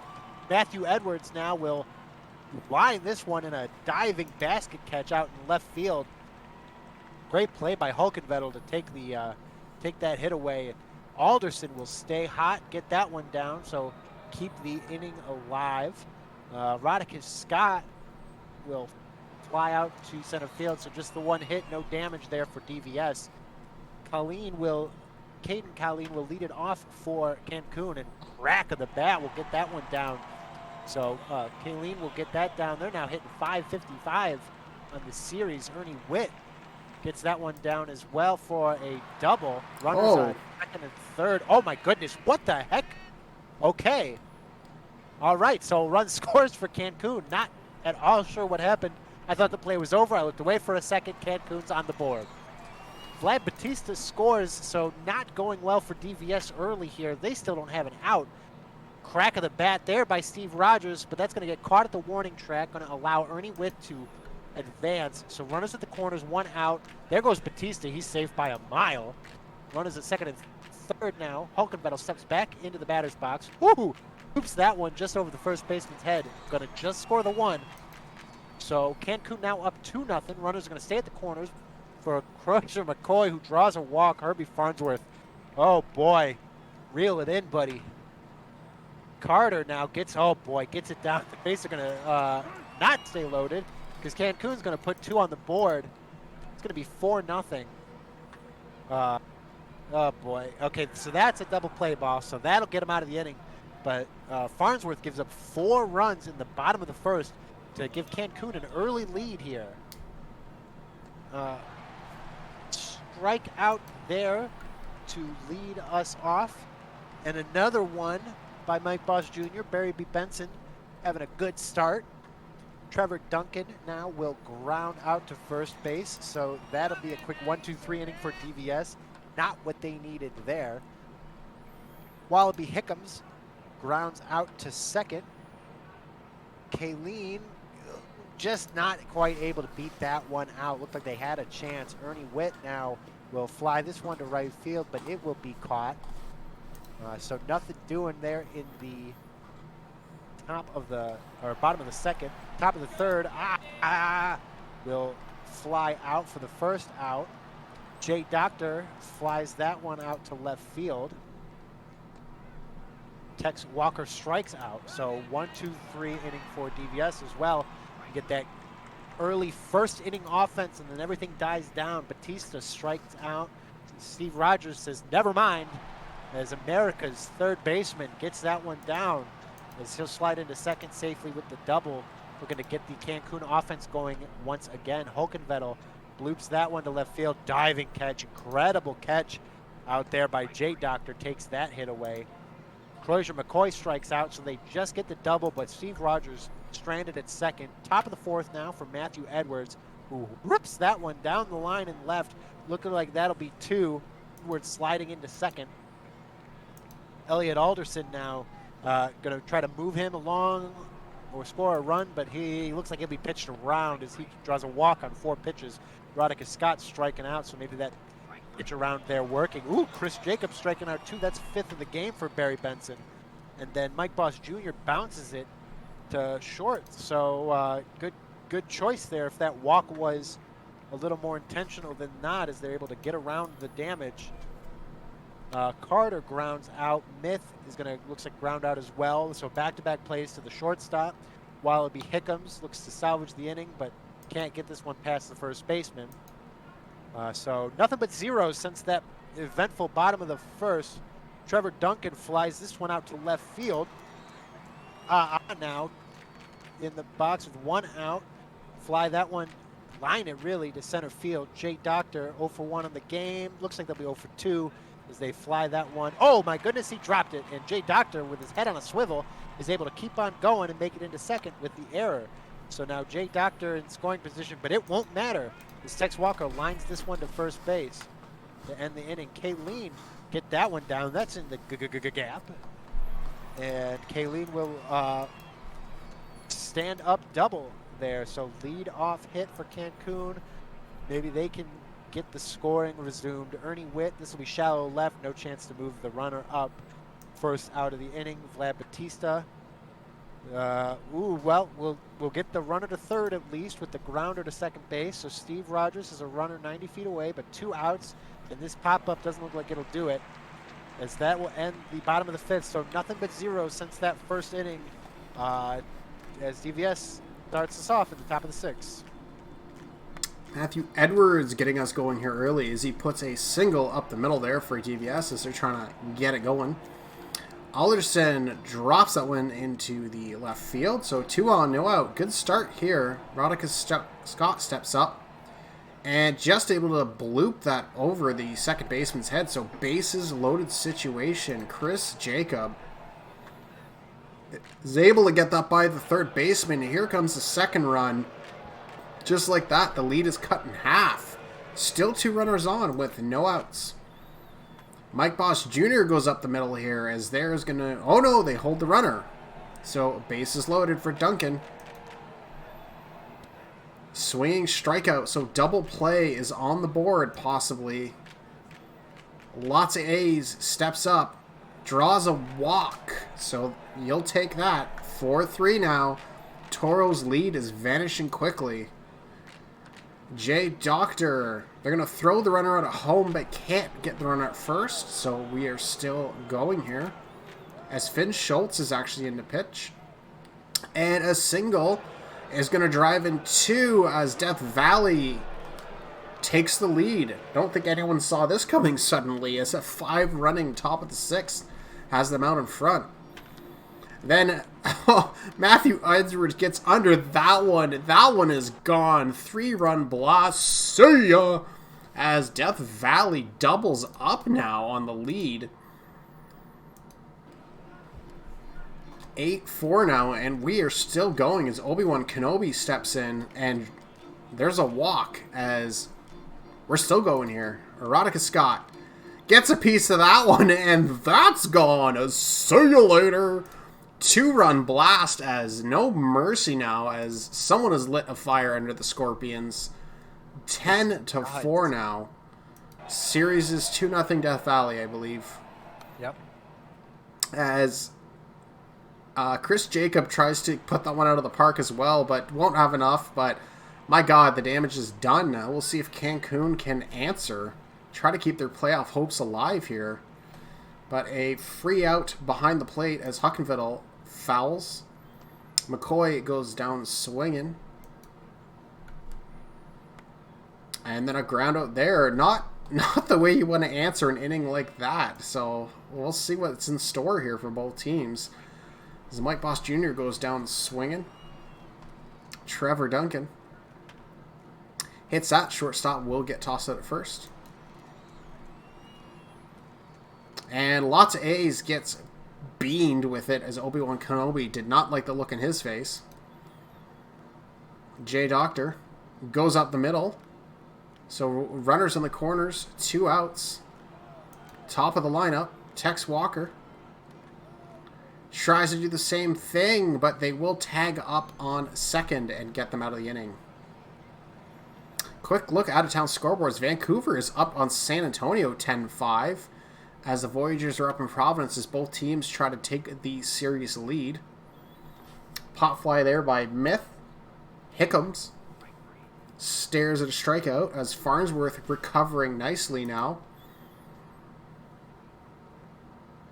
Kaline up the middle to keep it going. 2 on, 1 out. Witt puts that into the gap as we are going to have 1 man come home. No throw. So that lead is at least to the halfway mark now. Pitching change as Red steps in. And right away, Batista makes the bullpen pay as see you later for that one. 2-run blast as this game is not over yet as Cancun clawing away here.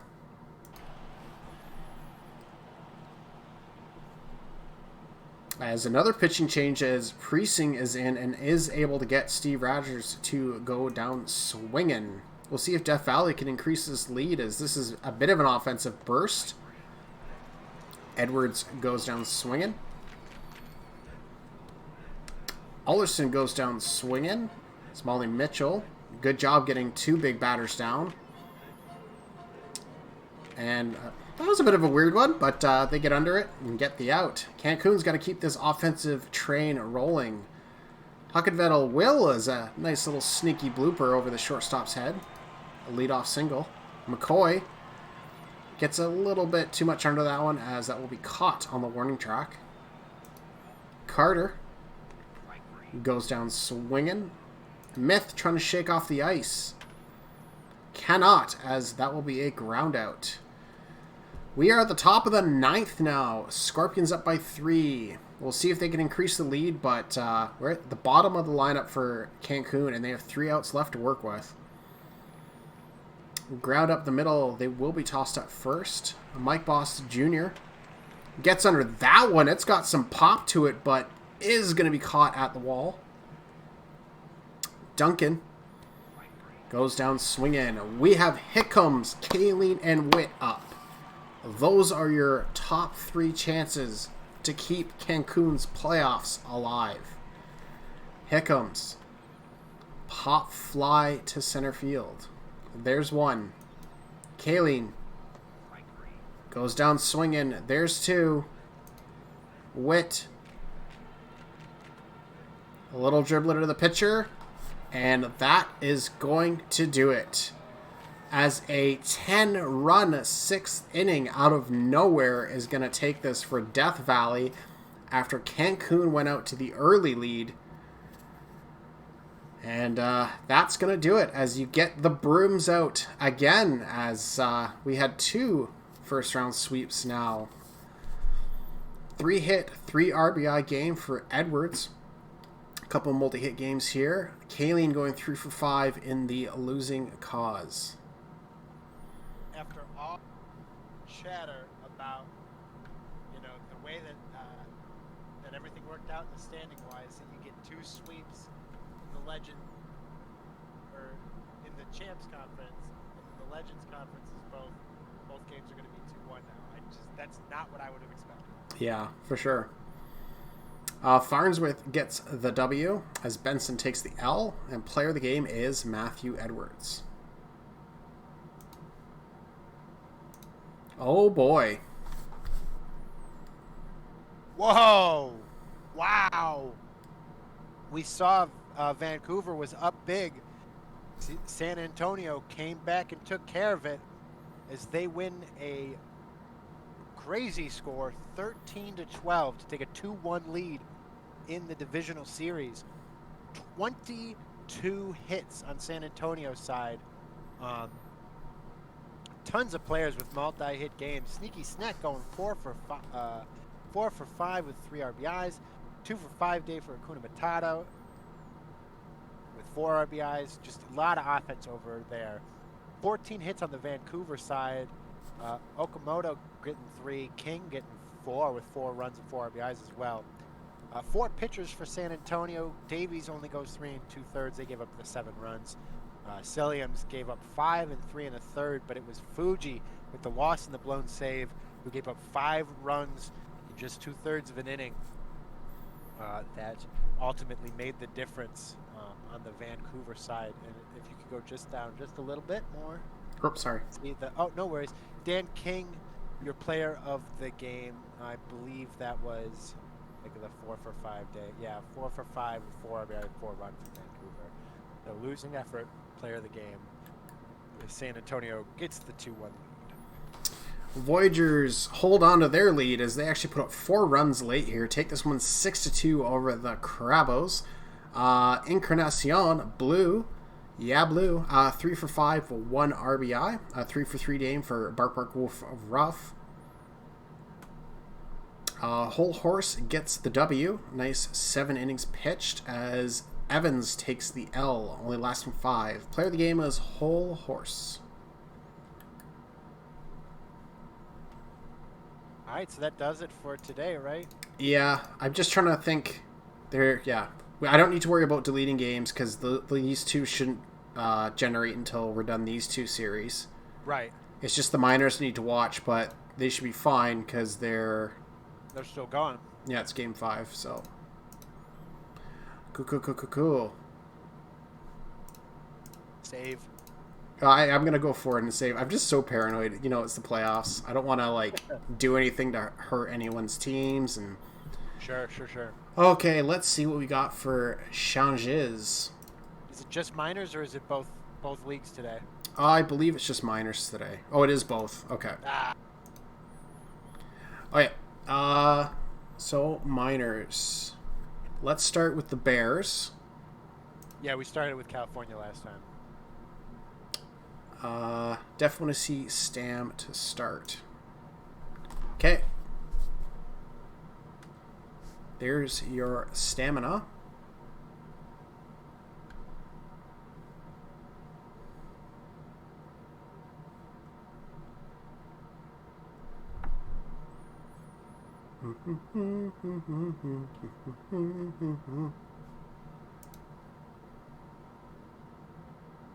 Oh, I know, Taco. Don't you worry. It's all game deciders. That BNF is going off ASAP. I say BNN on. You know? Why not? Winnie to none specified. BA Dickey. So you want Dickey to the pen?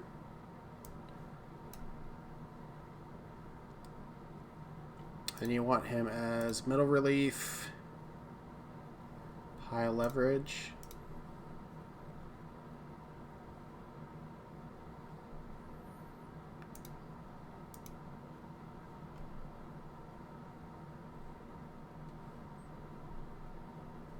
Okay, I think we're good for Bears. Let's check out the Kingpins.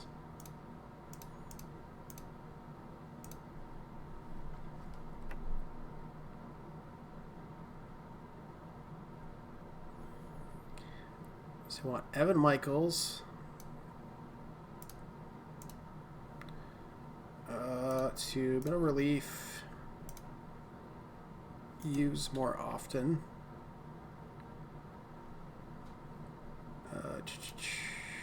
None specified.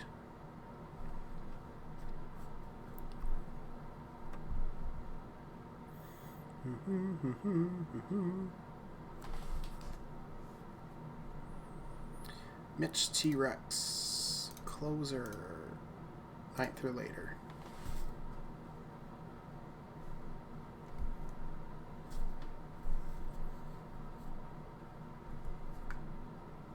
We gotta. Oh, you probably see it. We have another switch from the Bears too. Yep, no more Mitch setup.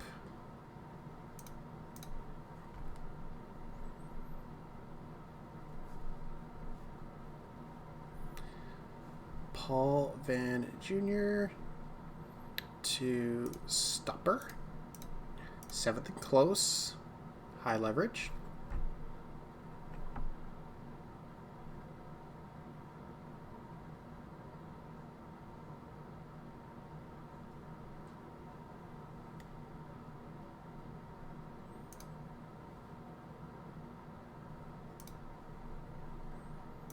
Herps, none specified, and Kraus, you want to stopper 7, high leverage?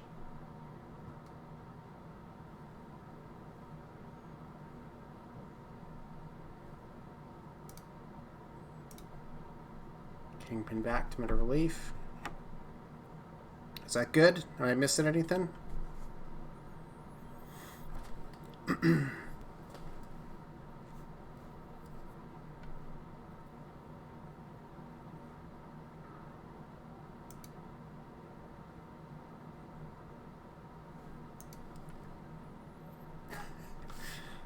Click back here for me to check.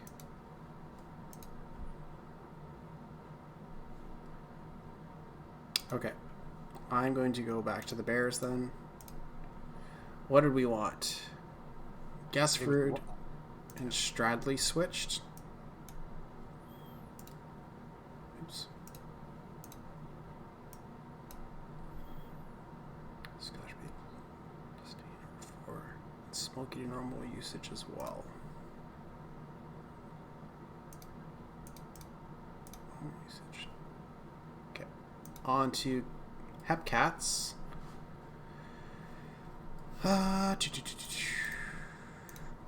So we want Jones to middle relief.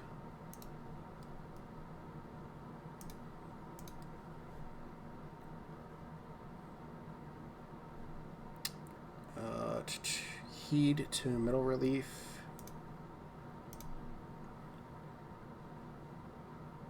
Use more often. And then secondary long relief. Okay, so I think that's for Hepcats. Bears said perfect. Okay, Vandals.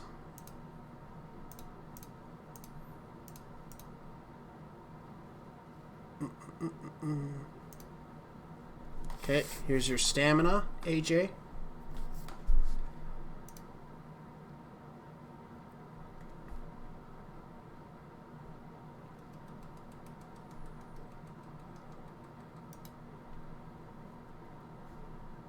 Okay.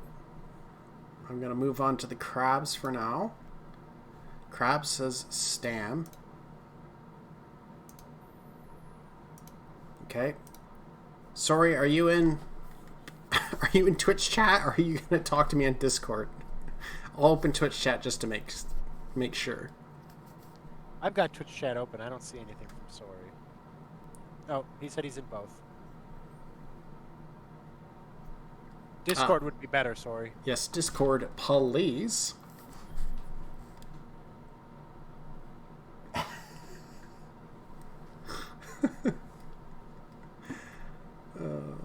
Sorry, my other cat just woke up and made all this noise at me, and now she's just staring at me.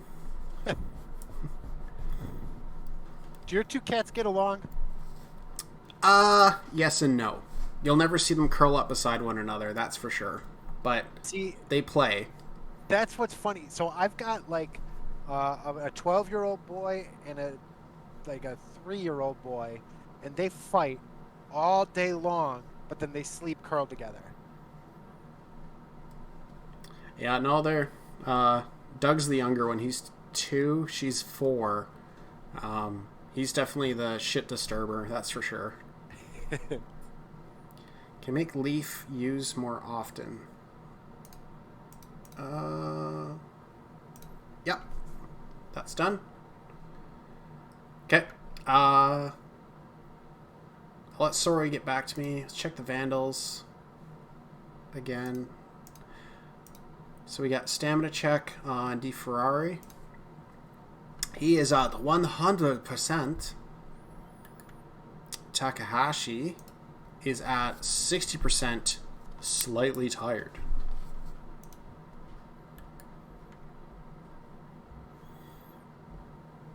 Let's jump up to Sloss. Okay. Yeah, you know what we'll do, just because I feel bad. Josu's asking if we can do Sloss game first, because it's 2 a.m. there. Yeah, we'll do the Sloss first. And then we'll... So they already did a prediction for the Bears and the Hepcats. Oh, did they? Okay. We'll start with Bear Hepcats then. Okay. Yeah, why don't we do that and then go to the Sloss? Yeah. Okay, I'm sorry, Josu. Game 4 plan. Tony Gunk is stopper. 8th close game. High leverage. Samson Price.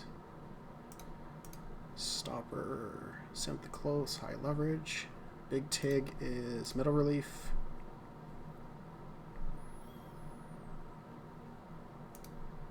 Use less often. Wipe that out. Lucas, middle relief, normal, nothing. Waller is long relief, normal, middle relief. Okay. I think Voyagers are done. I think we're good. Wait, I guess the only one would be Vandals. Because AJ asked to look at the stamina, but hasn't said anything yet. Here, I'll give him. Why don't we? Well, I guess if they missed it, I was gonna say let's give them a little. Well, we're gonna do the minors first, anyways, so we'll come back. Yeah. Okay. See, so now they're typing though. That's fine. We'll come back. All We're right. doing the minors first. Okay, so we have Bruce City in Kansas, right? Yep. Okay, so we're going to leave BNN on. What? No, oh, that's the good one. I already read my stuff, so I got nothing to read, but we already did a prediction, so that's fine. So we can Okay. just jump right on in. All right, let's go. All right, do you care? Who's No. starting? No. All right, I'll go ahead. Okay. All Whatever. yours. Scott Gusford leading us off against Jake Pliskin. Gusford will ground that to second. First quick out, Frankenstero now stepping in, the right-handed third baseman, and he will fly out to left field. Martin Honda batting .429 so far against the Hepcats, and that'll get even better as this gets down in shallow center. Stradley looks to move him along, but will strike out on the 1-2 pitch. So we head to the bottom of the first. Seltzer in against Kit Catcher. Seltzer will ground out to second. Lavoie, the catcher for the Hepcats, will hit that one, squeak it through second short. So Lavoie will be on first base. David Kane gets that one over a hopping shortstop. So now you've got runners at first and second. Park Factors, right to the third baseman, right around the horn. What a play by the second baseman there. And that gets them right out of the inning in what looked like could have been trouble. Inoue will ground out as the first baseman will get that one unassisted. Vacaran had that rough 0 for 6 game the other day. They were hitting 059, but they get that one down. Willie Johnson will fly out to left field, so 2 down now for the Bears. Runner still at first for Cunt Radio, who's 4 for 17 this series, and will fly out to the first baseman in foul territory, so that'll end at the top of the second. Gage leading us off at the bottom of the second for Kansas City. Kit Catcher comes into this inning, only 9 pitches in the first inning, and on a full count will strike out Gage. Ethos, now the designated hitter for Kansas City, will come up to bat. They are 6 for 17 this series and will roll that one to shortstop for the second out. Ren Sile will ground out to first, who will flip it over to the pitcher. So 1-2-3 inning, Kansas City goes down. David Ortiz, switch hitting first baseman for the Bears, will lead off the top of the third. David Ortiz batting .067, but able to draw a walk here. That will be the first walk of the game for Jake Pliskin. And then, Gusford gets that one down into the gap. That'll be extra bases. Ortiz coming around to score. Gusford sliding into third base. So a triple there will open up this deciding Game 5 as the Bears take the first lead of the game, looking for more as they've got a runner on first and they'll get more. Frankenstero gets this over a jumping first baseman. Frankenstero, wow, he's going to go all the way around to third.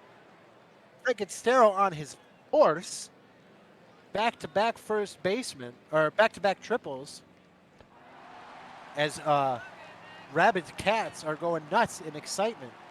Martin Honda will strike out. Dusty Stradley, grounds that one to second. We got a fumble at first, so now it's 3-0. Stradley safe at first. Inoue flies out to center field. Stradley stays at first. Run. Rabbit, go on mute or something. It's going nuts. Vacaran gets that one down. Runners at first and second. Willie Johnson pops that up to the catcher, who catches it in foul territory. So that ends the top of the third, but the Bears have done their damage as they put 3 on the board. TGP to lead off the bottom of the third for Kansas City. TGP will get that one down and through to center field for a single. Excuse me. Raffy now on the 2-1 pitch hits that one to second baseman. Looked like it could have been a double play ball, but they just get the fielder's choice, and that'll be a wild pitch. So Raffi will advance to second base. Seltzer steps back in. Seltzer will get that down. Raffi's going to come around to score. He got a bad jump off the ball, looking to see if it was going to get caught, but it didn't matter. So Kansas City gets one back. Lavoie gets that one down, and that'll send Seltzer to third. So runners at the corners now. Still just one out for David Kane, who's 8 for 20 this series. And oh boy, Honda booted it. So run will score. They couldn't get an out. That could have been a double play ball. Instead, they get nothing and like it. Park Factor strikes out, though, so 2 outs now for Gage, who sends that one to Honda, who is able to field that, tosses it over to second, and stops the bleeding. So the Hepcats are only able to get 2.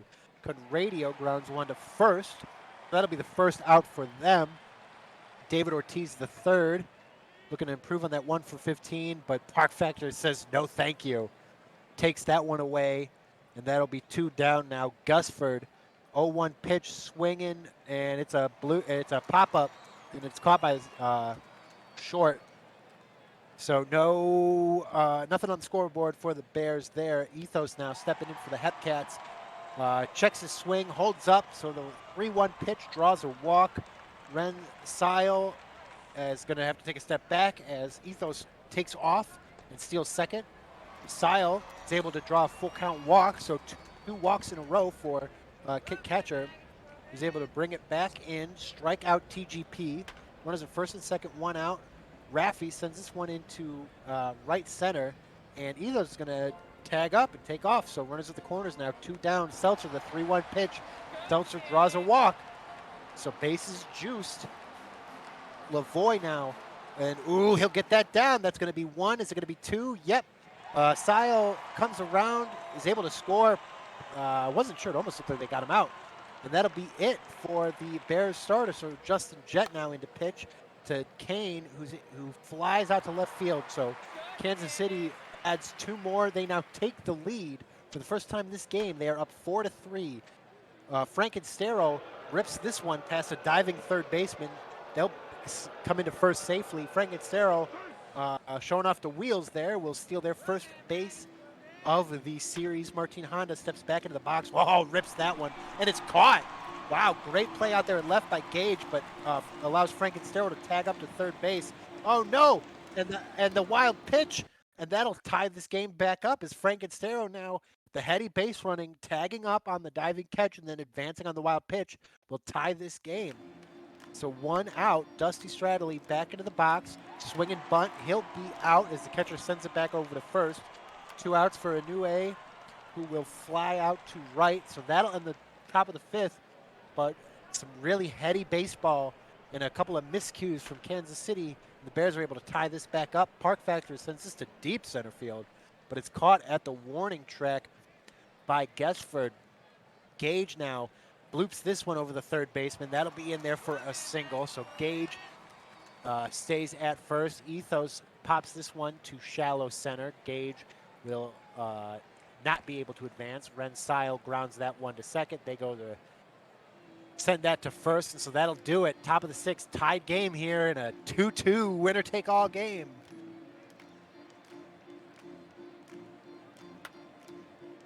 That's you. Now I know I'm trying to finish my peanut brittle here. All right.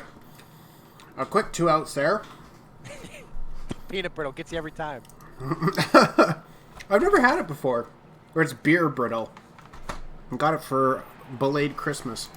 Anyways, 3 outs there. Sorry, focus. Ground out there. As TGP cannot get to first, Raffi steps up. And he will go down swinging. Seltzer, trying to keep the inning going, is going to fizzle out. As we head to the top of the 7th, as Bruce City trying to get back out in front here. And that'll do it, as that is a solo shot by Ortiz. See you later. As the Bears take a 5-4 lead.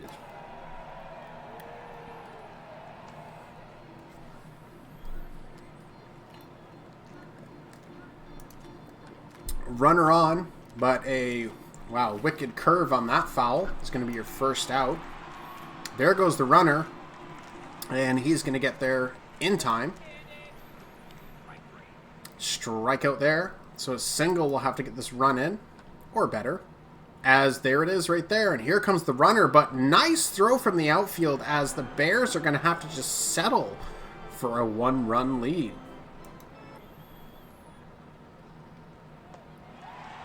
A leadoff walk there by Lavoie as we have a pitching change as Danny Young steps in. Kane at the plate.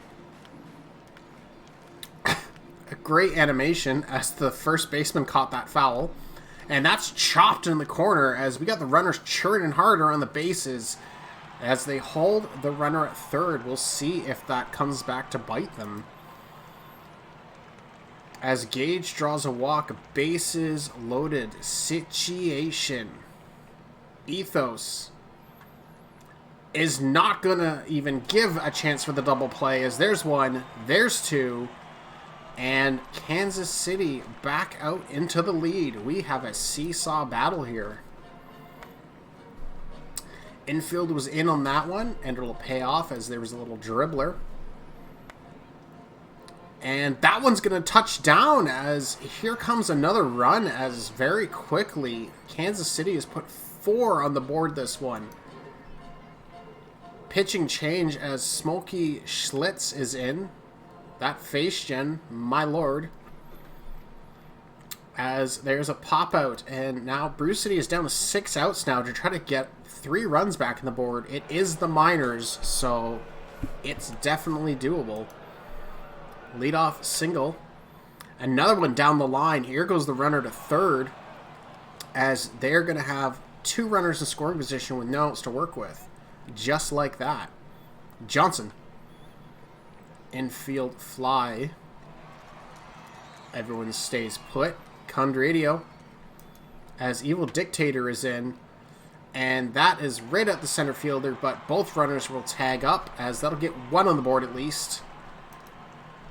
8-6 now. And then a strikeout as Ortiz goes down. Can't check his swing. And we are into the bottom of the 8th. Seltzer grounds out. Lavoie goes down swinging as well. Kane able to draw a walk, so we are still alive. But Park Factors will hit it just behind the pitcher, but he's like, nah, I'm too lazy for that, and lets his shortstop do the work. Last 3 outs here. Brew City, top of the lineup. It's who you want. Guessford goes down swinging. Frankenstero gets a hold of it, but that is going to be a pop fly as this is their last opportunity. Honda versus Dictator. And he's not even going to swing at it. Kansas City wins. Round 1. 8-6 is your final. Big game for Lavoie as he goes 3 for 4, putting up 2 RBIs. And 3 for 4 for Vaquerin, who started the series off slow and just couldn't put enough up to help his team out. Young takes the L and the blown save for Brew City as Patey gets the W and Dictator the save. Player of the game is Nail Lavoie. And congrats to the Hepcats, and I'm so sorry, Brew City. Hepcats, man, they're like the evil empire. Just keep winning. I don't think we got anything. No. We were gonna go. Do you want to do the sloths or do you want to finish out the minors? We might as well just finish out the minors. I'm okay with that, but we never checked my bullpen, so I would like to do that. Okay.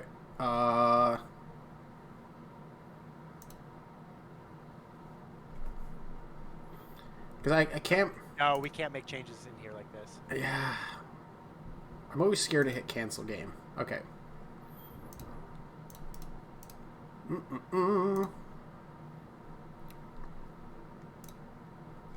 Alright.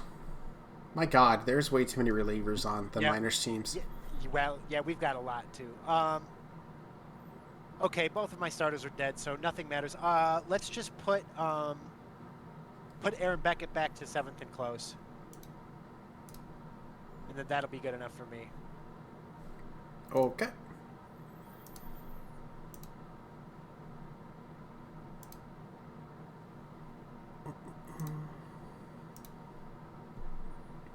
Right, we did the Kingpins changes, so we'll jump right into it.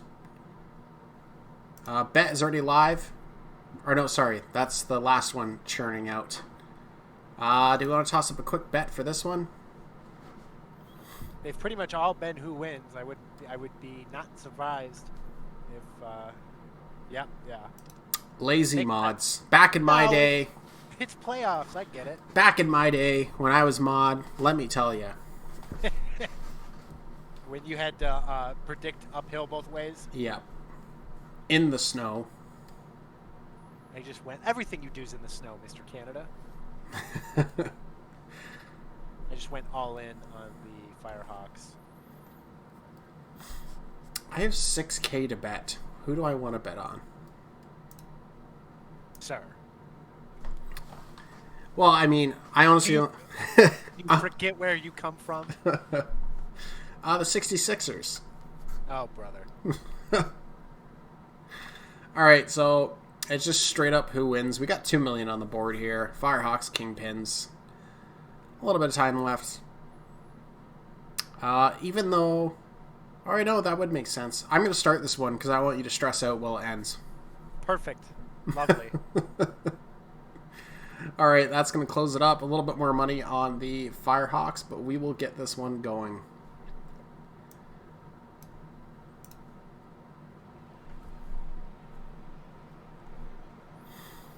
Kingpins are going to start off at bat. Obviously, the benefit of being the higher seed, you get to go last for the Firehawks. So a ground out here for a real name. Start us off. Shorzy, wow, they got 3 players who are ice cold. See if they can break out of it. There's a nice little run down there to get on first. Here comes the stolen base attempt and will be successful. So runner in scoring position. That's chopped to third, and he can't get enough of it. Is actually, here comes the runner, and there's going to be your first run on the board. Chicago takes an early 1-0 lead from the third baseman not being able to pull that in. That's the shortstop, though, and we'll get the leadoff runner. And that's hit high, deep, but not over the wall. So 1 on the board for Chicago early.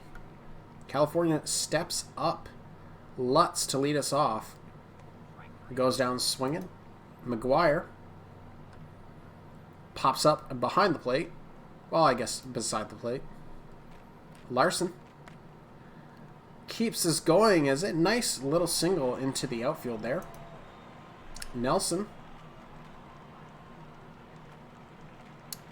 And he goes sideways with that one too as the catcher pretty much makes it to the dugout and says thank you, as he doesn't have to run anymore.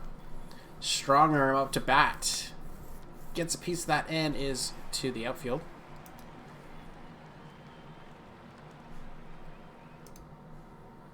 Ground out there. That one's hit into the outfield. Okay. Sorry, I was like, why do I have a ping already? I was like, did I mess something up?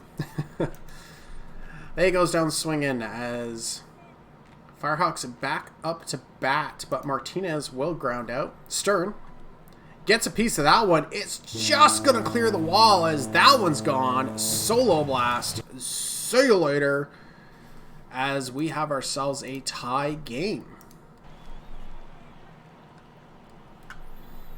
That's popped up to center. There's your second out as Marco tries to keep this inning going. And he goes down looking, but tie game after 2. A ground out there. That's hit in the outfield and will drop as it bounces in front of the left fielder. They'll just get 1 though. Applegate not going to have a chance to hit quite yet as Shorzy's going to steal a base. There's the hit right at the first baseman, but runner does move at third. Sack fly out of the question. And Vito will ground out. So, man on third, but no dice. Jackson hits to the third baseman, will be tossed out.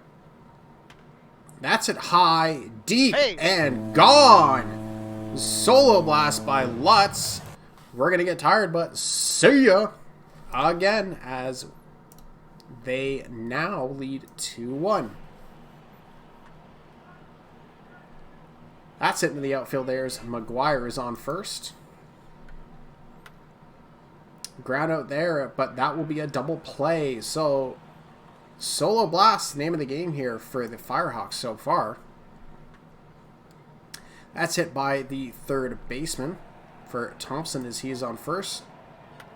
Strong arm is able to sneak that one in the outfield, so 2 on, no out. Ramirez grounds out into the double play, but still alive. Man on third, 2 out. But Bidoff will ground out. So Kingpin's threatening, but that double play killed that momentum quickly. Nelson pops that one up into left field and will be caught. Martinez. Oh, wow. Diving catch. Wow. Takes that one away as Marco with that one. Or sorry, not Marco, it was a Buckman. Single there by Stern as he gets the stolen base as well, moving around the bags on his own. But a pop out here will end it. Top of the 5th, close game. A couple little hits here and there, nothing too crazy, but a double for Buckman. Getting back at me for getting the name wrong for the center fielder. That's a pop out there. Will be caught. Runner thinks about tagging up, but thinks better. Passed ball will move the runner up to third as the catcher has to go into the stands to get that one. And up the middle here as Chicago working that small ball will tie the game. Double play ball. No, they're just going to fire the man on it first. And then they'll do it again. Bottom of the 5th here. Firehawks trying to get back out in front. They're actually being out hit now as Marco pops up. Jackson. That was an unorthodox but up the middle hit. Lutz into the outfield. Let's go. Runners on the corners. 2 outs to work with. Runner steals to get rid of the option for the double play. A walk. Bases loaded situation. Larson steps up and delivers as that bounces into the corner. There's 1, 2. They'll settle for 2, but I think they'll agree to that one. That's 4-2. California out in front now. Pitching change here as Van Jr. steps in and loads the bases once again as Nelson draws the walk. Martinez pokes that one to the outfield. That's going to cash 2 as well. 6-2 quickly here for California in the bottom of the 5th. Stern draws a walk as they like to have the bases loaded here as Chicago in trouble. And then Leahy drops a single in. There's going to be 1. 7-2. Marco pops that one up. They should tag up. Good throw. Oh, boy. But will not be caught as actually runner tagged up for third as well. So 8-2 now. Jackson Jr. Oh, I thought that was going to be a line out, but right by him. He turns that into a triple. And 10-2 now for the Firehawks. And no mercy as Kraus is in now. And I think they will finally get out of this as Lutz will pop out to the warning track. Take it away, Mr. Dirk. All right. Happy to take the microphone. I was very nervous for a little while there. This is a little bit better. Thompson able to draw a walk. Definitely don't count any chickens before they hatch. Strong arm gets that one down for extra bases. So Chicago comes out runners at second and third, nobody out. So that's the start of the inning they needed, as that another ball goes by the third baseman, who's kind of been eaten alive this game. It is now 4-10. Bidoof up for Chicago. Looks like it could be a double play ball, but they can't get it around, so they'll take the fielder's choice at second. Buckman pulled, that one gets to third, and they whip that around the horn, so that'll end the inning. That's a good defensive play by McGuire there. Bottom of the sixth, McGuire now up to bat, gets that one past the first baseman, and whoa, he goes all the way for a double. It's a little slow roller, and he's able to turn it into extra bases. So Larson up now. He's 2 for 3 in the game, make it 3 for 4. Gets that one down. McGuire will stay at third, so runners at the corners. Nobody out, and Nelson will draw another walk this game. I believe that's the second of the game. Bases loaded, nobody out here for Martinez, who sends this to second. Looks like it'll be a double play, so no RBI for Martinez, but the run will score. 11-4 for Sawyer. Styles Stern. Oh man, first time I've done that all season. As Stern's able to draw a walk. Lehigh now will pop that out to third in foul territory, so California's able to answer it and add another run, keeping Chicago at bay. 11-4. A real name leading it off for the seventh inning, and oh boy, that will not get out of the park, but it will be down easily for 3, as a real name is looking for extra bases the whole way there. So lead off triple, again, exactly what Chicago needs. Grounded to second, but that will score the runner, so score the RBI for Shorzy. It's 11-5. Applegate will strike out looking there on the full count. And Big Vito will fly out to left field. Big Vito, former Firehawk legend and potential kingpin buy. Caleb Marcos strikes out looking, bottom of the seventh. Latavius Jackson Jr., 2 for 3 this game, looking to add to it. Don't think he will here with the fly out to deep left center. Lutz now really running, and the second baseman kind of boots it, so Lutz is able to beat that out. Gets a hit, no errors scored. Stubby McGuire in. Lutz is flying down to second, so Stubby will have to step back into the batter's box. 2 for 3 on the game, make it 3 for 4. And Lutz is going to come around to score, but they tagged him. Yeah, he was looking for home the whole way, but the good throw gets him out. So that's what you don't want to do, make the third out at home. Waukes Thompson will ground out to first base. Strong arm will draw a walk on the 3-0 count. So runner at first with 1 down. Ramirez draws a walk on a 3-1 count as Shaggy Tipton's in the game now. Bidoof will pop out to the first baseman, so 2 down, and Buckman will fly out to left field. So a couple of walks, but it does not hurt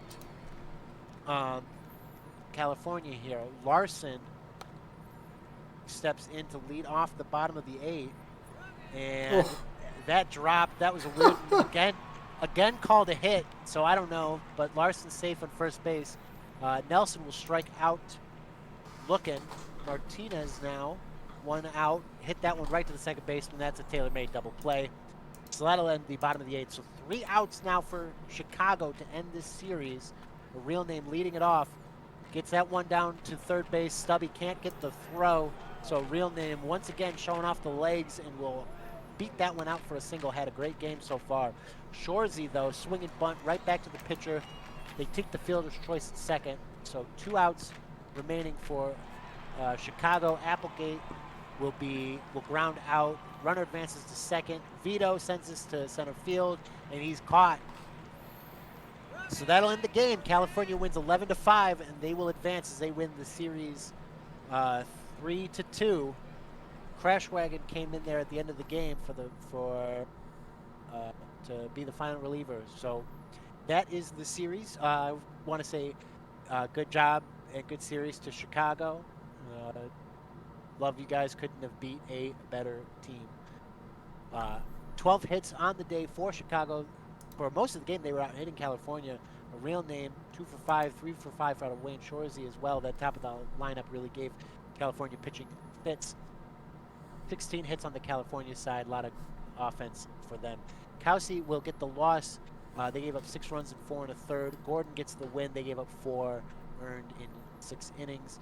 Styles Stern for California, 2 for 2 with 2 walks, and the home run, your player of the game.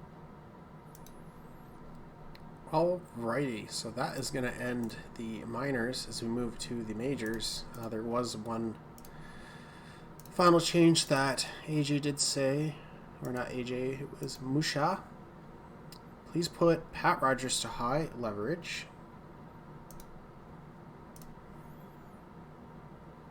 And that's it.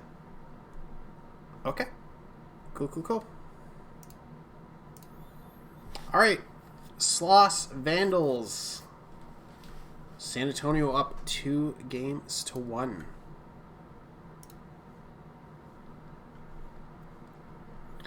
Make sure the BNN is off. It is. So if you're not too tired, if you want to start this one. Yeah, sure. Absolutely. We can get another bet up if you guys would like. The other one's just closing out here. Is there another mod to run? Yeah, I can always jump on. I'm not a mod per se, but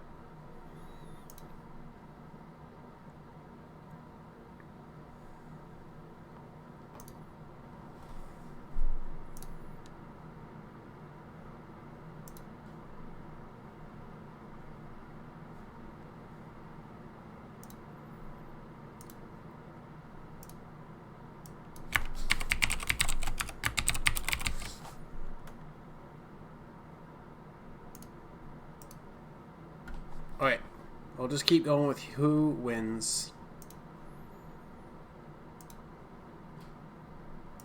It is 2-1 for the Sloths right now. Worst case, I know it might be, I know it'd be hard to see, but it's right at the top there. Worst case on the screen before we start. I do have the series trackers up too. I think you could just go !series. Yeah. If I knew how to spell. I've been keeping it updated all night as I can.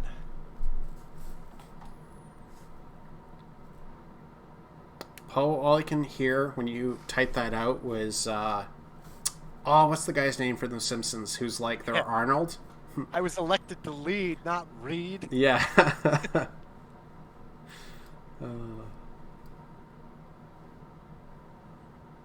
Rainier Wolfcastle, wasn't that his name? I might be wrong there. I don't know the name, I just know the meme. I mean, he has a million of them. The goggles, they do nothing.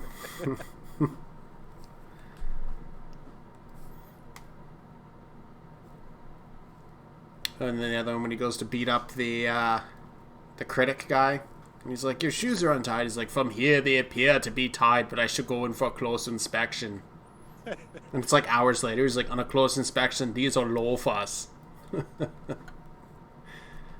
For the kids here, you should really educate yourself and watch some Simpsons. Just saying.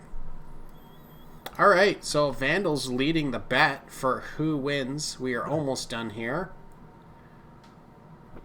BNN is off, right? No, I turned it on. I want Max Chaos, Enoch. Max Chaos. McBain, that's it. You got it, Kirk.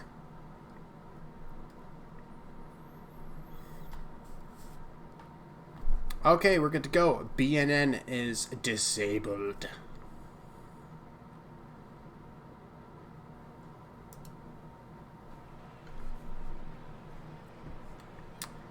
Let's go as we are in the Thunderdome to start this one. Dirk, take her away. All right, Trevin Knight leading us off with a single against Matty DiFerrari. As the Sloths open the game up quickly with a first hit, Jimenez will fly out to right field, holding Knight at first. Akuna Matata now will draw the walk off the 3-1 pitch. So 1 out, 2 base runners here early for the Sloths. Pork chop sandwiches cracks this one into left center. No play. And yeah, Trevin Knight tried to tag up, but nothing doing as Smuckers O'Houlihan throws him out with the quickness and then steps into the batter's box to fly out to center himself. So one quick out for Vancouver. Stand up. Oh, the pitcher couldn't field it. And stand up will be safe on the error and then take off and steal second. So off the error now, stand up in second base. Sam Andrews cracks that one to right center or right field. And what's stand up doing? Had all the time in the world, but never tagged up. So he stays at second. Doesn't look like it'll matter. Hot hitter Dan King is going to get him over and take the lead. So Vancouver now up 1-0 off the Dan King single. Dan Antonio, actual real-life sloth trader, grounding out. So that'll end the bottom of the first. Bobby McDonald will lead off the top of the second, flying out to center. Cold hitter staying cold. Sudat drawing a walk. And then, wild pitch will allow Sudat to advance. Anchovy stepping back into the box now, striking out swinging. So 2 down. And another wild pitch will send Sudat to third as Brian Eshelman steps back into the box, tying around 90 feet away. But Eshelman strikes out, will not help that 77, now 71 batting average. Pryor rips that one down the right field line. It's going to be at least 2. Pryor's not stopping. Pryor's going to take 3, sliding into third with a lead-off triple. Munson now going to try to get that Pryor over, and the ground out to short will do it, as that will allow the run to score. No infield in for San Antonio there. Randy Shrub strikes out. 2 down. Okamoto swinging bunt there, and that will get them out of the inning. So Vancouver puts another one on the board. 2-0 Vandals. Sneaky Sneck, woo! Oh. It's that one into the gap. That will probably be 3. Oh yeah, Sneck's on a snake, not a horse. Sneaky Snake sliding into third base with a triple. Snake hitting .615 this series with 4 RBIs, and will score off the Trevor Knight ground out. Jimenez steps into the box and strikes out, looking on the 1-2 pitch. Akuna Matata now hitting .231 this series, grounds to short, sends short deep out into the grass. They're able to send that back over to first to end the inning. Smuckers O'Houlihan strikes out. That'll be the second strikeout to date by King George III, who had an incredible regular season. Hasn't had the best playoff series so far. Stand Up's able to draw a walk. Sam Andrews strikes out. Stand Up steals second. Hot hitting Dan King, 1 for 1 on the day. Back into the box, looking to add to it. That's gone. Won't need to drop. It's out of the park. And Vancouver now up 4-1 as Dan King just gets hotter. OPS approaching 2, might be above it now after that home run. San Antonio flies out to right field, and that'll end the inning. But Vancouver up 4-1. Pork chop sandwiches now swing and a miss on the 0-2 pitch. Bobby McDonald cold, but will draw a walk on the 3-1 pitch. So McDonald on first. Sudat will, wow. I thought he was going to make that catch. Weird animation there out in center field, but the result is McDonald in third, Sudat in first, and Anchovy sends this one into right field. So the lead's now 4-2. Runners are first and second with 1 out. Eshelman, lazy fly to center field, but Sudat has enough to tag up and head to third. Sneaky Snake, who's just absolutely scorching, and gets another hit down. My goodness, Sneaky Snake. That'll be an RBI. Runners at the corners again. Sneaky Snake up to 643. Trevin Knight will pop that one out to second, though, so that'll end it. But Floss get closer, as a lot of scoring so far in this game. Pryor striking out to lead off the bottom of the fourth. Munson striking out as well. King George III up to 5. Make it 6 as King George III struck out the side. 1-2-3.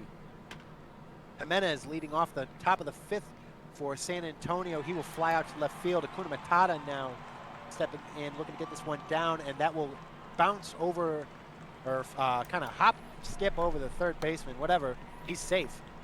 Pork chop sandwiches grounds that one to the third baseman, who sends it to second for the fielder's choice. And McDonald's cold hitter stays cold, striking out there. So bottom of the fifth, Vancouver still up 1. Okamoto will ground that one to short. So the first out, Muckers O'Houlihan hitting 125, 2 for 12 this series, 0 for 2 on the day. Ground that to first, who will step on the bag themselves. Stand up, also hitting in the 100s, 2 for 14. That one, however, will bloop into shallow left, so stand up will be safe. Sam Andrews, 0 for 2 on the day, stand up, steals another bag. Wow, stand up, not doing great in the hit department, but stealing bases left, right, and center.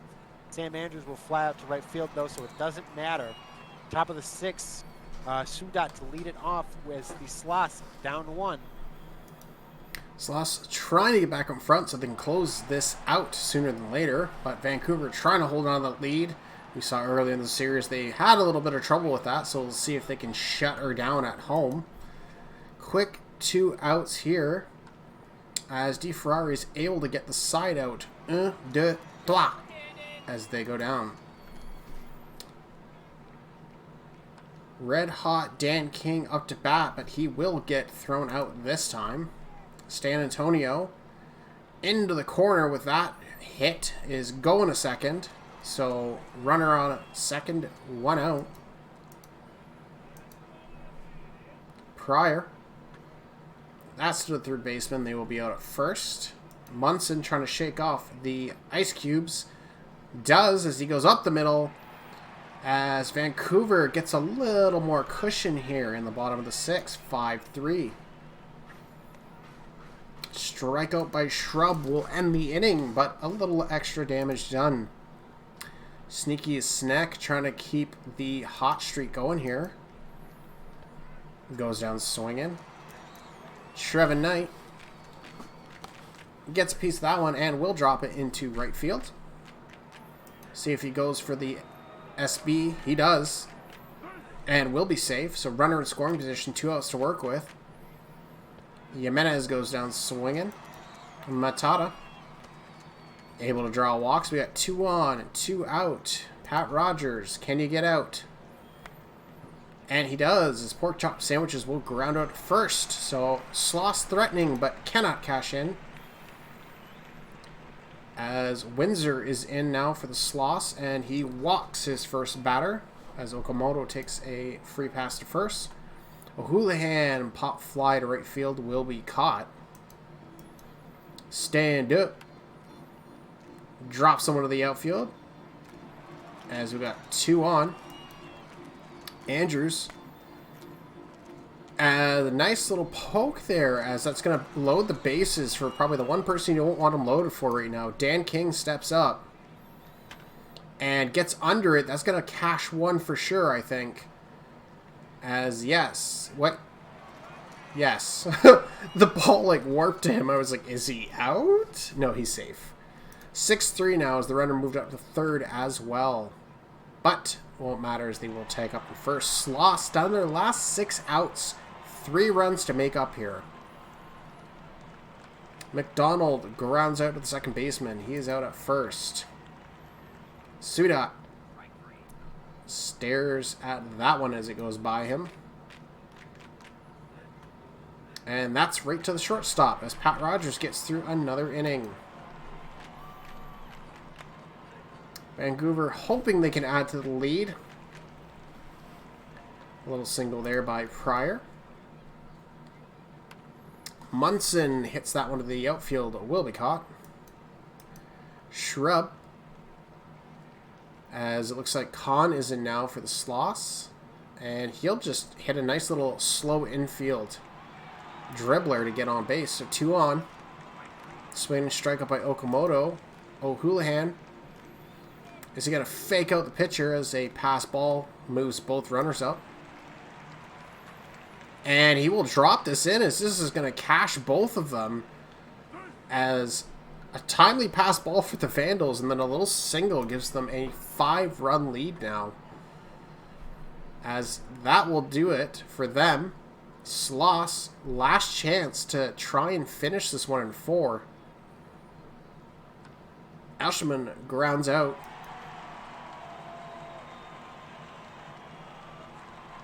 Sneck does pretty much the same thing.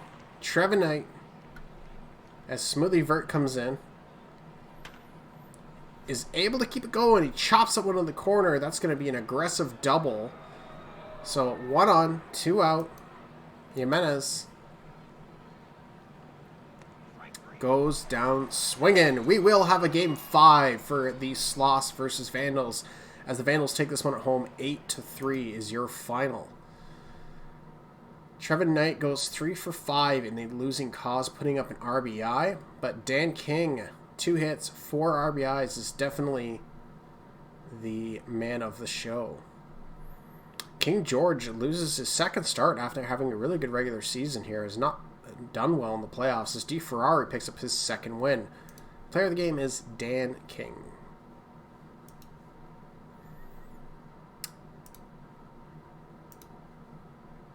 Shoot, I'm trying to mod now and everything else. So Sloss won, right? No, Vandals won. I can never tell if you're joking or not. Alrighty, we got New York against Providence. I'll just double check. There's no changes in there, so we can just head right into it.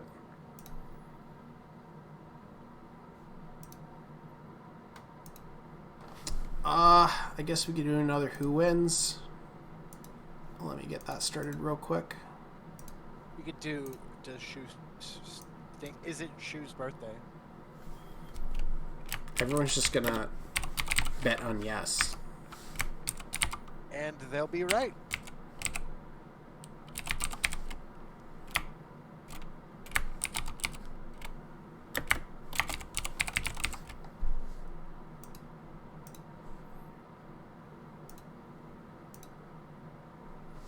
Alright, who wins? It's a bet. It's Shu's team. He's got to be itching to put some points down, that's for sure.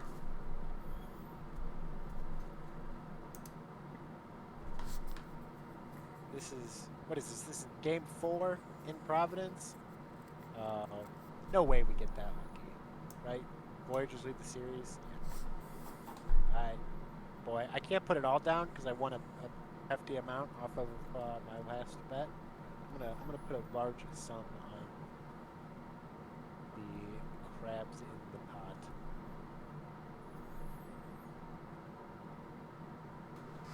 I mean, I won't lie.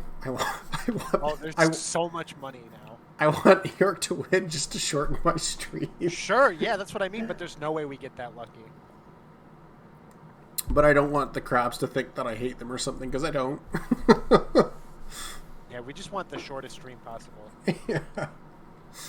Wow, we got $7 million on the table right now. I know, it's just so much money. Is it Shu? So, I mean, you know, Shu put a ton. I put a lot on the crab. I put too much on the crab.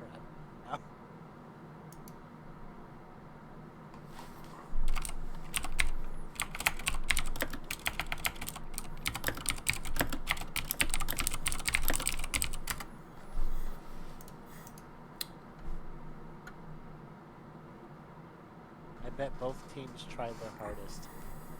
You know, I bet they do. That's why, Simo, I really hate when people say, like, oh, they wanted it more, or things like that.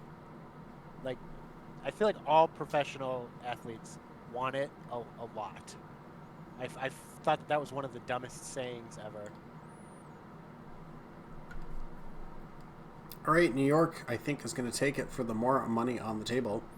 He might, so Jamarcus Russell might not have trained very well, but I doubt he ever went out there not wanting to win. He didn't want to get his butt kicked. All right, I'm starting this one, right? Doesn't matter. You've caught, yeah, let me finish this one because you've caught a bunch of box scores. Okay. We'll get this going here. After this, I'm going to probably have to black out the screen just because I want to double check that none of the minors games have been created, because we might have to do some deletes, and I definitely have to enter the sim file password to do that. So don't panic after this game. We have a single to lead us off by Kirk Swerve. I saw him in the chat earlier. Benny Rodriguez. That's the third baseman, and they will turn the double play against them.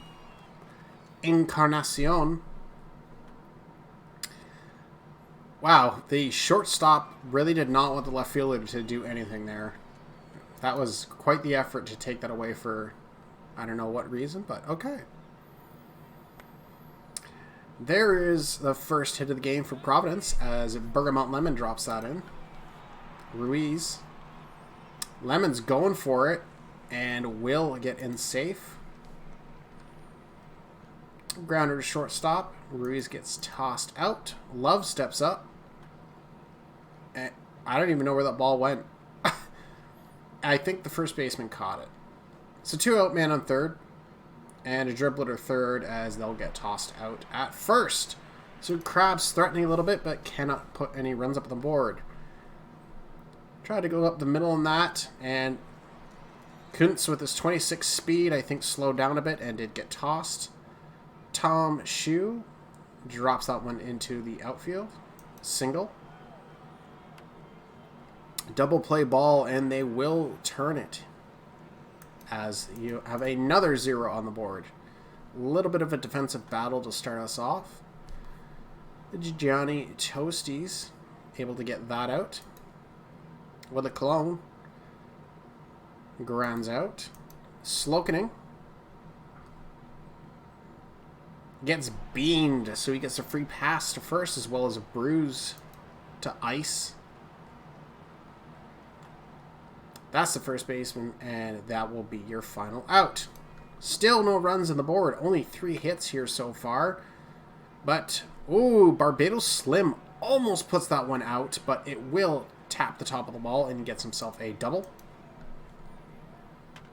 Woof Ruff to the first baseman will move the runner up at the expense of an out. Parker Biochamp walks to first. Then Kirk Swerve gets a piece of that one, and that one is gone. See you later. That's a 3-run blast as New York emphatically jumps in front. 3-0.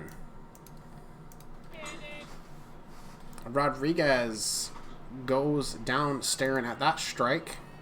Encarnacion tries to go up the middle, but will get tossed out. But damage is done. 3 runs on the board here for New York. That is tossed out at first. And again, first baseman just catching the ball this inning. And Ruiz will hit that one high, deep, but will be caught just before the warning track. Rusty grounds out to the second baseman. Tom Shu does the exact same thing. Jackie Daytona goes down swinging as well. So quick 1-2-3 there from the power bats. Mr. Love sneaks that one past the shortstop to get himself on first. Krustis goes down swinging. Burrow gets a hold of that one, but will be caught by the center fielder. Cologne trying to get something going here. Is going to get that a drop at least, and some aggressive base running will put the runners on the corners. 2 outs, though. And Slokening will hit that right to the pitcher, and they are unfortunately going to have to settle for another 0. Bottom of the lineup up here. Slim able to drop that in there. Starting us off with a single. Woof Ruff sneaks that one by the first baseman. So, oh, and some aggressive base. Oh my god. Really aggressive base running. How did that turn into a triple? What? Okay, well, it's 4-0. That was a completely unorthodox triple, but there we have it. A staring strikeout there. This is probably going to be a sac fly to make it 5-0. Here comes the runner. Don't even attempt to throw in. Rodriguez stares at a strikeout. 5-0 now for the Voyagers, trying to close this series out. Dustin Johnson stares at a strikeout. Dordovic, a little single there in the right field. Lemon, pop fly to the center fielder. Ruiz able to drop that one in. So we got 2 on, 2 out. Love, a chance to get something going here for Providence. Is going to draw a walk. So bases loaded. Baby. Krustis hitting 77 will ground out. We move to the top of the 6 as Dirk will finish this one off. Oh no, my channel points, but oh yay for the stream potentially. Voyagers up big here, looking to add more as Encarnacion leads it off with a walk, but Rusty Kuntz sends it right to the second base. Gift wrap double play there. Old man Tom Shu grounds it to the first baseman who steps on the bag unassisted, so that'll end the inning. Build it yourself, 1, 2, 3. Joe Burrow starts us off with a strikeout. Willie Colon stepping in. Johnny Toasty still on the mound. Colon gonna fly to deep center. Morning track fly out there. Flokening cold. 1 for 12 this series. Looks like it's gonna be 1 for 13 as another warning track fly out. So 1, 2, 3 the normal way. Jackie Daytona leading off the top of the 7th. Hits it into the gap, but too much air under it. Right fielder is able to range over and get the out there. Barbados Slim strikes out looking. Bark, bark, woof, woof. Pops out. First baseman's going to be the one to grab it. So 1, 2, 3 once again as the zeros are starting to pile up. But the cheese is getting a little bit binding for Providence. Dustin Johnson flies out to right field. Dordovich steps in. Now we have a pitching change as Jackson Wohler comes in. Dordovich will ground out to short for the second out. Bergamot Lemon hitting 231 will strike out. And so that will end the bottom of the 7th. Top of the 8th, Parker Beecham will ground out to the third baseman who sends it on a line over to first. Kirk Swerve looks to do the same to the second baseman. Almost beat it out, but not quite. Hitting Benny Rodriguez, 4 for 15 this series, will strike out swinging on the 0-2 pitch. Curveball locked him up there. Bottom of the 8th, Julio Ruiz leads us off, and that's a home run. So that will get Providence on the board as Ruiz gives Providence their 6th hit, and this one's a big one. Still down 4, but that's exactly what the Crabs needed. Will Love looking to follow it up. Hits it to left field, but this one will be caught out by Barbados Slim there. Jackson Wohler now delivering to Krustis, who sends this one also deep to left field. So that's 3 in a row. Got a bit of a wind tunnel going on, but that one's caught as well. Joe Burrow now gets that one, just bloops it over Beecham at short there. So Burrow's in safely at first. Full count pitch to Colon will miss. So that'll draw a walk. Slokening now, cold hitter looking to break out of that. Needs a big clutch hit here, but will ground it to second. Not what she needed. So that'll end the 8th. New York with one more chance to add to it, and then the Crabs 3 outs to keep their playoffs alive. CJ Brandonson into pitch for the Crabs against Encarnacion. Strikes Encarnacion out. They are now 0 for 3 on the game. Rusty Kuntz 0 for 4, but 0 for 3, now 1 for 4, as they hit that one over a jumping third baseman. Old man Tom Shu sends a tailor-made double play. So that's what the Crabs needed. Now they've got 3 outs here. Johnson, Dordovich, and Lemon. Johnson will fly that one out to right field. Well hit, but you got to hit him where they ain't. Dordovich hitting 182 this series, grounds it to short. So now the hopes all rest on Bergamot Lemon against Tony Gunk. Bergamot Lemon's going to get that past the third baseman. Oh, and he's going to leg it out for a double as Lemon slides into second. Ruiz now, who's been one of the best Crabs hitters this series, needs to keep their playoffs alive. The 3-1 pitch misses. Ruiz will take second. Probably a good call to walk Ruiz there. But Will Love hitting 333, not much better. But he will pop out to the short, and that will do it as New York will advance to the conference finals, I suppose, as they defeat Providence 5-1, win this series 3-1. The MVP of the series goes to New York Voyagers hitter Kirk Swerve. In this game, Kirk Swerve went 2 for 3 with 4 RBI, had a home run off to Sonny Voss early. 7 hits for the Voyagers, 8 for the Crabs, 2-hit day from Julio Ruiz. For the pitchers, Johnny Toasty threw 6 1/3 scoreless, only gave up 5 hits. They'll get the win. Tony Gunk gets the save. Dasani Voss had a great game first time on the mound. Not so much this time. 4 innings. Gave up 5 earned. They will take the loss. Kirk Swerve, not just your series MVP, but also your player of the game here as New York advances. And so that is their opponent decided then? No, obviously not. No, not yet. Okay, so we're going to save this. Check my upcoming schedule. Okay. So I don't think there's a Majors game today. Okay, so I have to go and delete these games here. I don't think I have to delete all of them. I think I just have to delete these 2 for sure.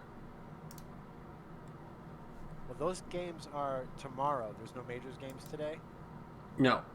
The Majors games are also tomorrow. No, so you're fine. You can advance to tomorrow and just play the Majors game, but turn BNN off, and everything will be fine.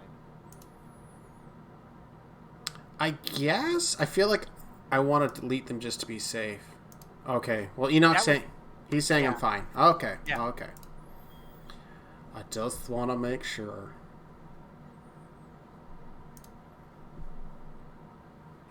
So this is it. This is the last game of the stream.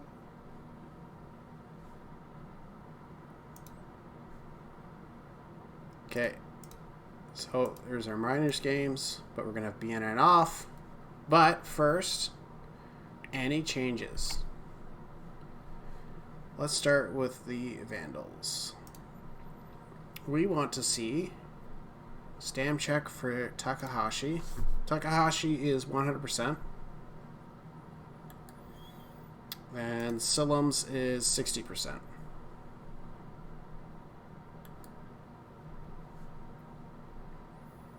I'm not sure. Oh, Josu is still awake. Oh my god. Mad lad.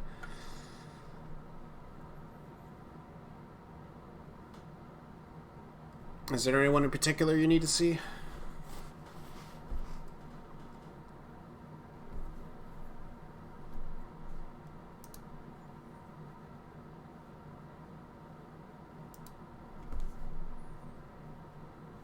Good to go. No changes. Looks good. Okay. So that seems fairly simple. No big changes.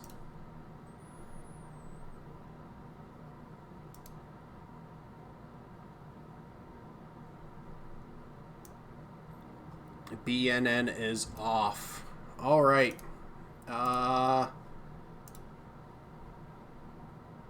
Okay, so we haven't picked the outcome for the last one.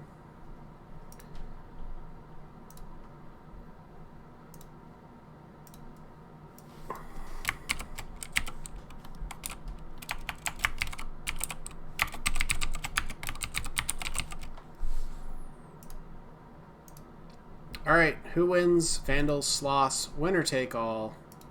Get your bets in. Final bet of the night. You got money to spend. Spend her up. So I do just have to say, for a couple of reasons, nothing against the Sloss at all. But first of all, Mrs. Dirk drafted by the Vandals, so a little bit of a rooting interest in this house. But also, it would be kind of cool to see the team that had to go 109 games just to make the playoffs then turn around and win a playoff series. I mean, I'm always going to have a soft spot for the Vandals. Considering Yeah, obviously, of course, I did GM them for a bit. Right, yeah. I didn't even think about that. So, and was one of the big pushers for the Thunderdome. People got to know about legend Vic Thunder. Plus, keep an eye out in the bottom, depending where their bullpen is, it's the bottom left or right. Maybe we might see some Victor Vandal.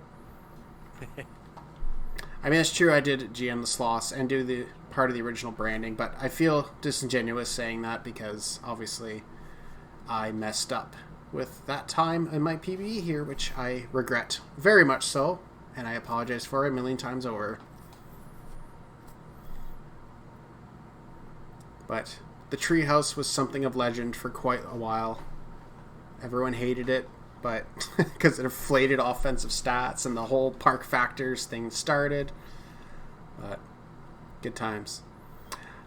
So we are dead even for who wins. We have 8 million PBE points on the board. It's literally like 600 points separating them. I was going to throw points down on the lower end, whoever it was, but there is none. No, there is none. I'm not sure if I'm going to... Oh my god, the sloths just jumped to 77,000. Big spenders tonight. Big spenders. Alrighty. We will get this one going. I'm so tired, just tired from work today. Did you start the last one or did I? Yeah, you started the last one. Okay, you start this up. I'll finish her off. All right. Here we go. Muckers O'Oulahan. The last game of the stream. The last game for one of these teams' season. Billy Grier on the mound for San Antonio. And delivers the 2-1 pitch. Muckers grounds out to first. Stand up. Will strike out. Sam Andrews will fly out to left field, so that will retire the side. Trevin Knight leading it off for San Antonio against Amelia Takahashi. Knight will draw a walk. Surprised Knight didn't take off there, but Jimenez will get it down. So runners at first and second for Akuna Matata. Still no outs. The 2-1 pitch. Matata, gets that one past the shortstop. That's going to score a run. So the Sloths draw first blood here at home. Still nobody out, and oh boy, Pork Chop Sandwiches gets this one down. That'll be, oh my goodness, wow. Bases clearing double there, and now it's 3-0. Did not see that coming. Bobby McDonald even getting in on the action, gets that one down. Now 4-0, but don't count it out because we saw a 4-0 game before. Whoa, and we had a pitching change already. Wow, Lil Smoothie Vert replaces the starter immediately. I don't know if that was intended or what, but Anchovy in to hit now. Anchovy hitting into a double play. So McDonald will advance to third, 2 down now. Eshelman will ground out to second, but the starter chased out for Vancouver early. Billy Grier not quite done pitching, probably has a few more innings to go. Dan King will get the hit. San Antonio, former Sloth legend, will fly out to center field. Pryor will draw a walk, so runners at first and second, 1 down for Billy Grier. And there you go. That's what you needed. Taylor made double play there, so gets out of that inning with a couple of base runners, but no damage. Sneaky Sneck now continues their incredible series. That one, triple, yes. He's going to third. He'll slide in there safe. I think that's Snake's second triple of the series. That's, yep. I just saw it come on the play-by-play. That's impressive. Trevin Knight will knock in Snake, so it's 5-0, and this could get ugly early. Jimenez now swinging bunt there, sends it to second for the fielder's choice. Can't send it around, so they just get the 1. Jimenez on first. Akuna Matata gets that down. They send it to second again. So now Matata takes his place at first, and Akuna Matata's running. Looked like it could have been a close throw, but he's in there safe. 3-1 pitch to Pork Chop Sandwiches. Sandwiches is going to draw the walk. So runners at first and second, 2 down. Bobby McDonald Jr. gets their second hit of the game, and that will send Matata around home. It's now 6-0. Runners at first and second still. And Sudat grounds at the third, but they send over to second. Is bobbled, so bases loaded off the error. But Anchovy pops up, can't do anything with it. Anchovy 0 for 2 on the day. Reggie Shrub grounds it to first, who will step on the bag. Okamoto now will line this one into left field, so Okamoto gets down with a single. Mucker's cold hitter stays cold.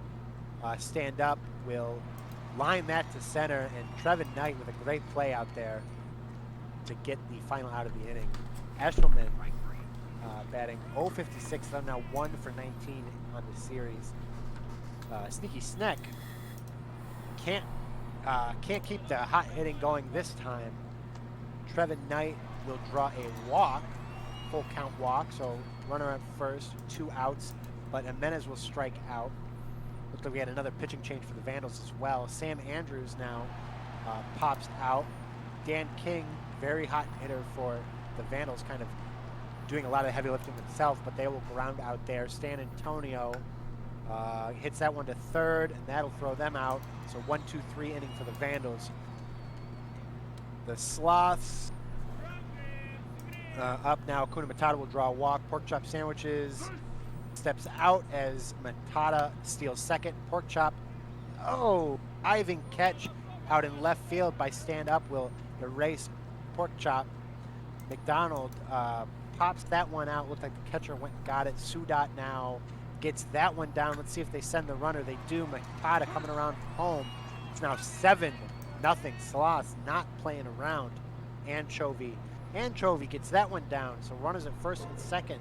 They're now 1 for 3 on the day. Brian Eshelman trying to break this cold streak. Not doing it there. Grounds to short. They toss it to second for the easy out.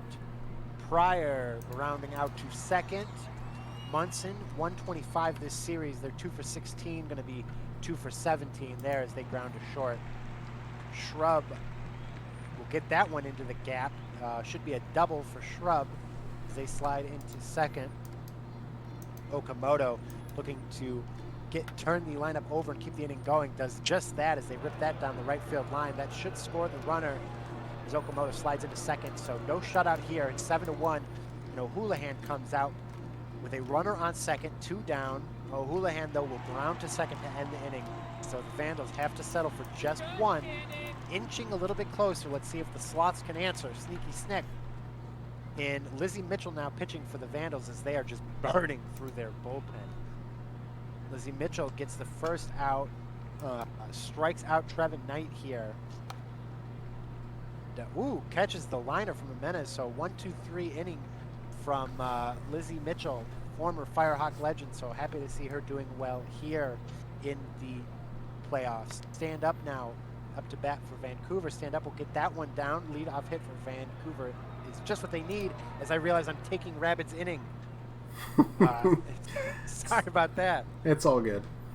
Apparently the Sloths were not happy the series has gone to 5 and came out busting for blood early as Vancouver trying to slowly chip away at this lead, but I mean, sack flies with a 6-run deficit aren't going to do it, but 7-2 now. They've got to get some more booming offense going. A walk will keep this going. But as he chips it over the head. We'll see if they send the runner. They do. As here's a little something. 7-3 now. Up the middle. Is this going to be 4? It is. Speak of the devil. I'm just saying that they need to get more going. Here we go. 7-4 now. As there is a pitching change as Todoroki comes in. And it looks like we'll get them out of the inning. But Vancouver able to chip away a little. They're within striking distance now. Let's see if the Sloths can get back out front a little more comfort now. As like we said, there's only 3 relievers left for Vancouver. So even if this goes to extra innings, I think they're going to be hurting. But there's your first out. A runner on second. A chip to third will get the runner at first again. Sudat to third again as the third baseman getting work this inning. Vancouver trying to get back into this as Rodriguez Jr. is in now as Todoroki faced 1 batter and then got the hook. A walk there. I've got an eye on these relievers situation. Both teams are running out. So Vancouver's got to get that pitch count up. Maybe get a couple more hits here. Stolen base attempt is good. Andrews goes down swinging. So Rodriguez Jr. will get out of the inning with some gas left. Pat Rogers in now. That's a little chip to third. No throw as they make it at first. stolen base attempt is going to be successful. We haven't seen a single person thrown out tonight, I don't think. It's just been SBs all over the board. We did have a pickoff, but no throwouts. Yeah, that was just at first, though. Yep. Another walk here. So we got 2 on, 2 out. They just need one more to get out of this inning. And it looks like they will get it. So sigh of relief from the Vandals to keep themselves in it. Those bats need to get some work done. Dan King. Little blooper right to third base. Stan Antonio drives that up the middle. Pryor stares at a strikeout. Munson stares at a strikeout. So they can't get to that bullpen as Sloss try to do that, as they just try to hold it on the lead now, as Vancouver only has 3 outs to work with here. Stolen base attempt. Going to be successful again. That's hit to the outfield. We'll see if they tag out the runner to third. Nope. 1 on, 1 out. As McDonald Jr. gets a piece of that. That is gone. See you later. 2-run blast as the Sloss, I think, have put the nail in this coffin and punched their ticket to round 2. Pitching change as Kagamine comes in. Sudot grounds out to first. Chovy goes down swinging. 5 runs to make up here as we have Shrub, Okamoto, and O'Houlihan up. What do the Vandals got? Shrub against Khan draws a walk. Okamoto gets beamed. 2 on, no out. O'Houlihan is able to drop a single in. And they fumble it in the outfield. We got 1 coming home and 2 runners in scoring position. Don't leave just yet. Stand up draws a walk. Bases loaded, no out. And another walk. No. 9-6. Dan King is up. Hold on. Okay, I was trying to see if Stan Antonio would be the like tying or go ahead run here. It could if he does a grand salami, but he's gonna walk. Oh my 9-7. Bases still loaded, 1 out. Oh my god. I'm so sorry for saying this was over now. What have you done? Pryor, that's a double play ball, but they only get the runner at second. 2 on, 2 out. Tying run 90 feet away. It's up to former star Munson. That Thaddeus Jr. is in. Oh, why is Branson pitching? And it won't matter as... Oh my lord. Almost. Sloss can breathe a sigh of relief. Oh lord. Khan just wanted to make it interesting.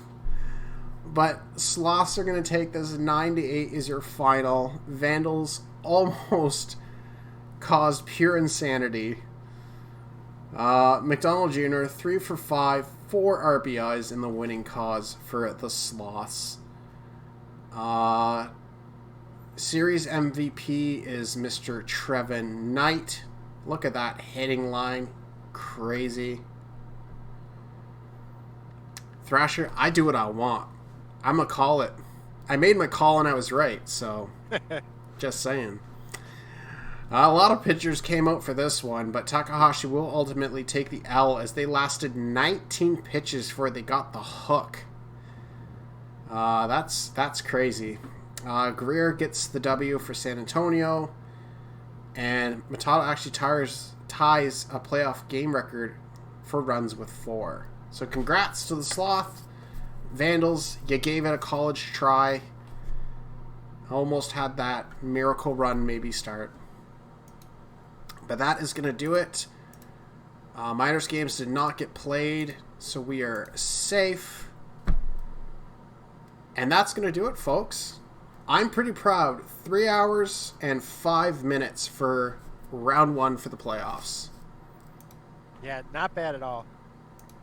Hashtag record setter. And it's not like we got, a bunch of sweeps or anything like that. Quite a few long series. Yeah, I'm losing my mind right now. Okay. This is where I need to be. All my boxes are ticked, so we'll get this. Semis are what, Thursday? Yeah. Yeah, I believe playoffs are like the old schedule, so it's Tuesday, Thursday, Saturday. So, all right, we'll get this uploaded. Everyone can have a look at the stream. Congrats to everyone who moved on. For the people that unfortunately went home, a lot of you guys, most of you are just like young teams that you have some bright futures. So, I mean, chin up. I'm sure. Yeah, I mean, Vancouver's, if you ask pretty much anyone, they were probably a year ahead of schedule at least anyway. Yeah, so, I mean, the Crabs have lots of fuel left in that tank. I'm not too worried about them. Same thing with Cancun. It was their first kind of foray into the fold with their core, so I'm sure that they'll be back. And I don't know that anybody's feeling incredibly devastated for Indianapolis. They had their moment in the sun. Yeah, that'll be an interesting offseason for them, that is for sure. Hopefully my Stars can make it back next year. I think next year will be a dice roll again. Year after that, for sure.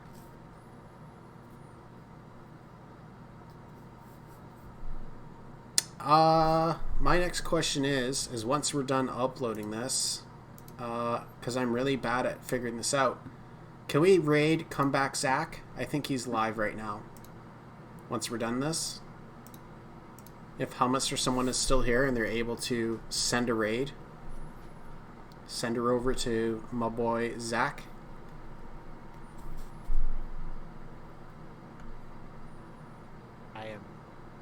Well, Hummus, I don't think we have any other mods here. Oh, Rabbit, did you pay out the last stream? Oh, I'll do it. I got it. There you go, fellas.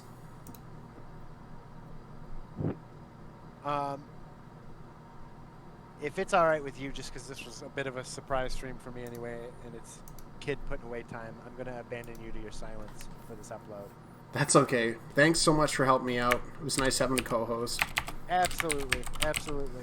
And yeah, like I said to you before, I think we'll do this again next year. I think this makes the most sense for me. Yeah, I mean, I'm definitely going to try and steal all the Saturday streams. And then we can do business. Yeah. All right. Well, congratulations, everybody. I am going to head out, and thanks for having me, Rapid. No worries. Everyone have yourself a good evening.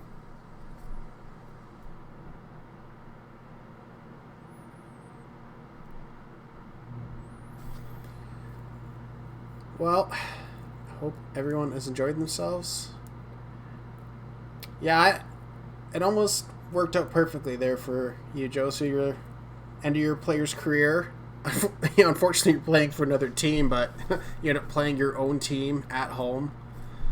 I was kind of waiting for the San Antonio Grand Slam to walk it off or something for the Vandals to win. That would be a very OTP thing to do.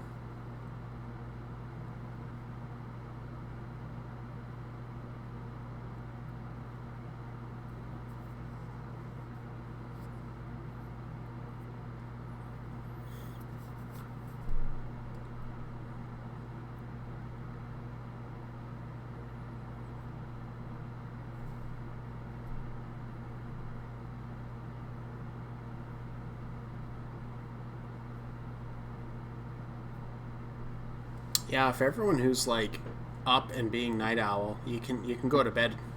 I think it's time. I think that's where I'm going first. Did I save first? Yeah, I did. I'm like 99% sure I saved. I've never had an issue with uploading.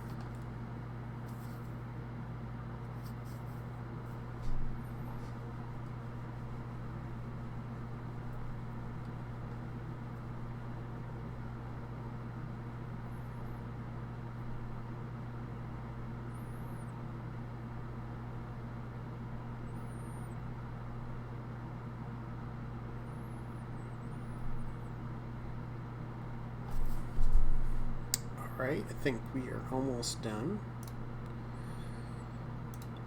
Go on over to here. I have to take my headphones off now.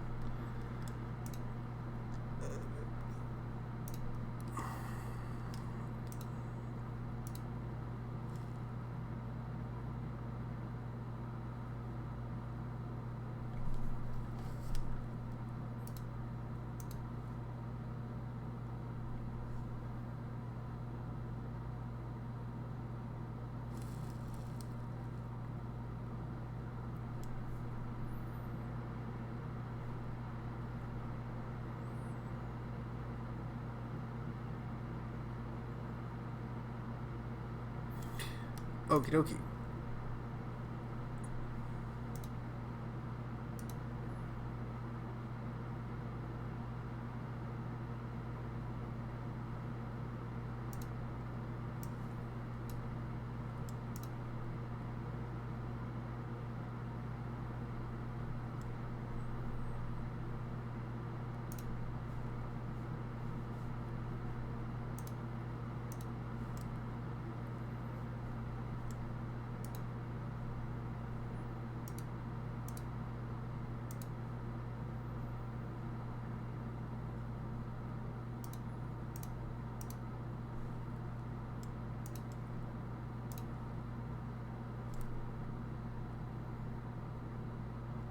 Okay, so index is updated.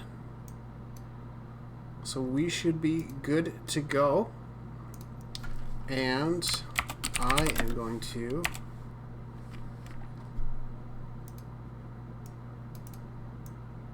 hopefully I do this right.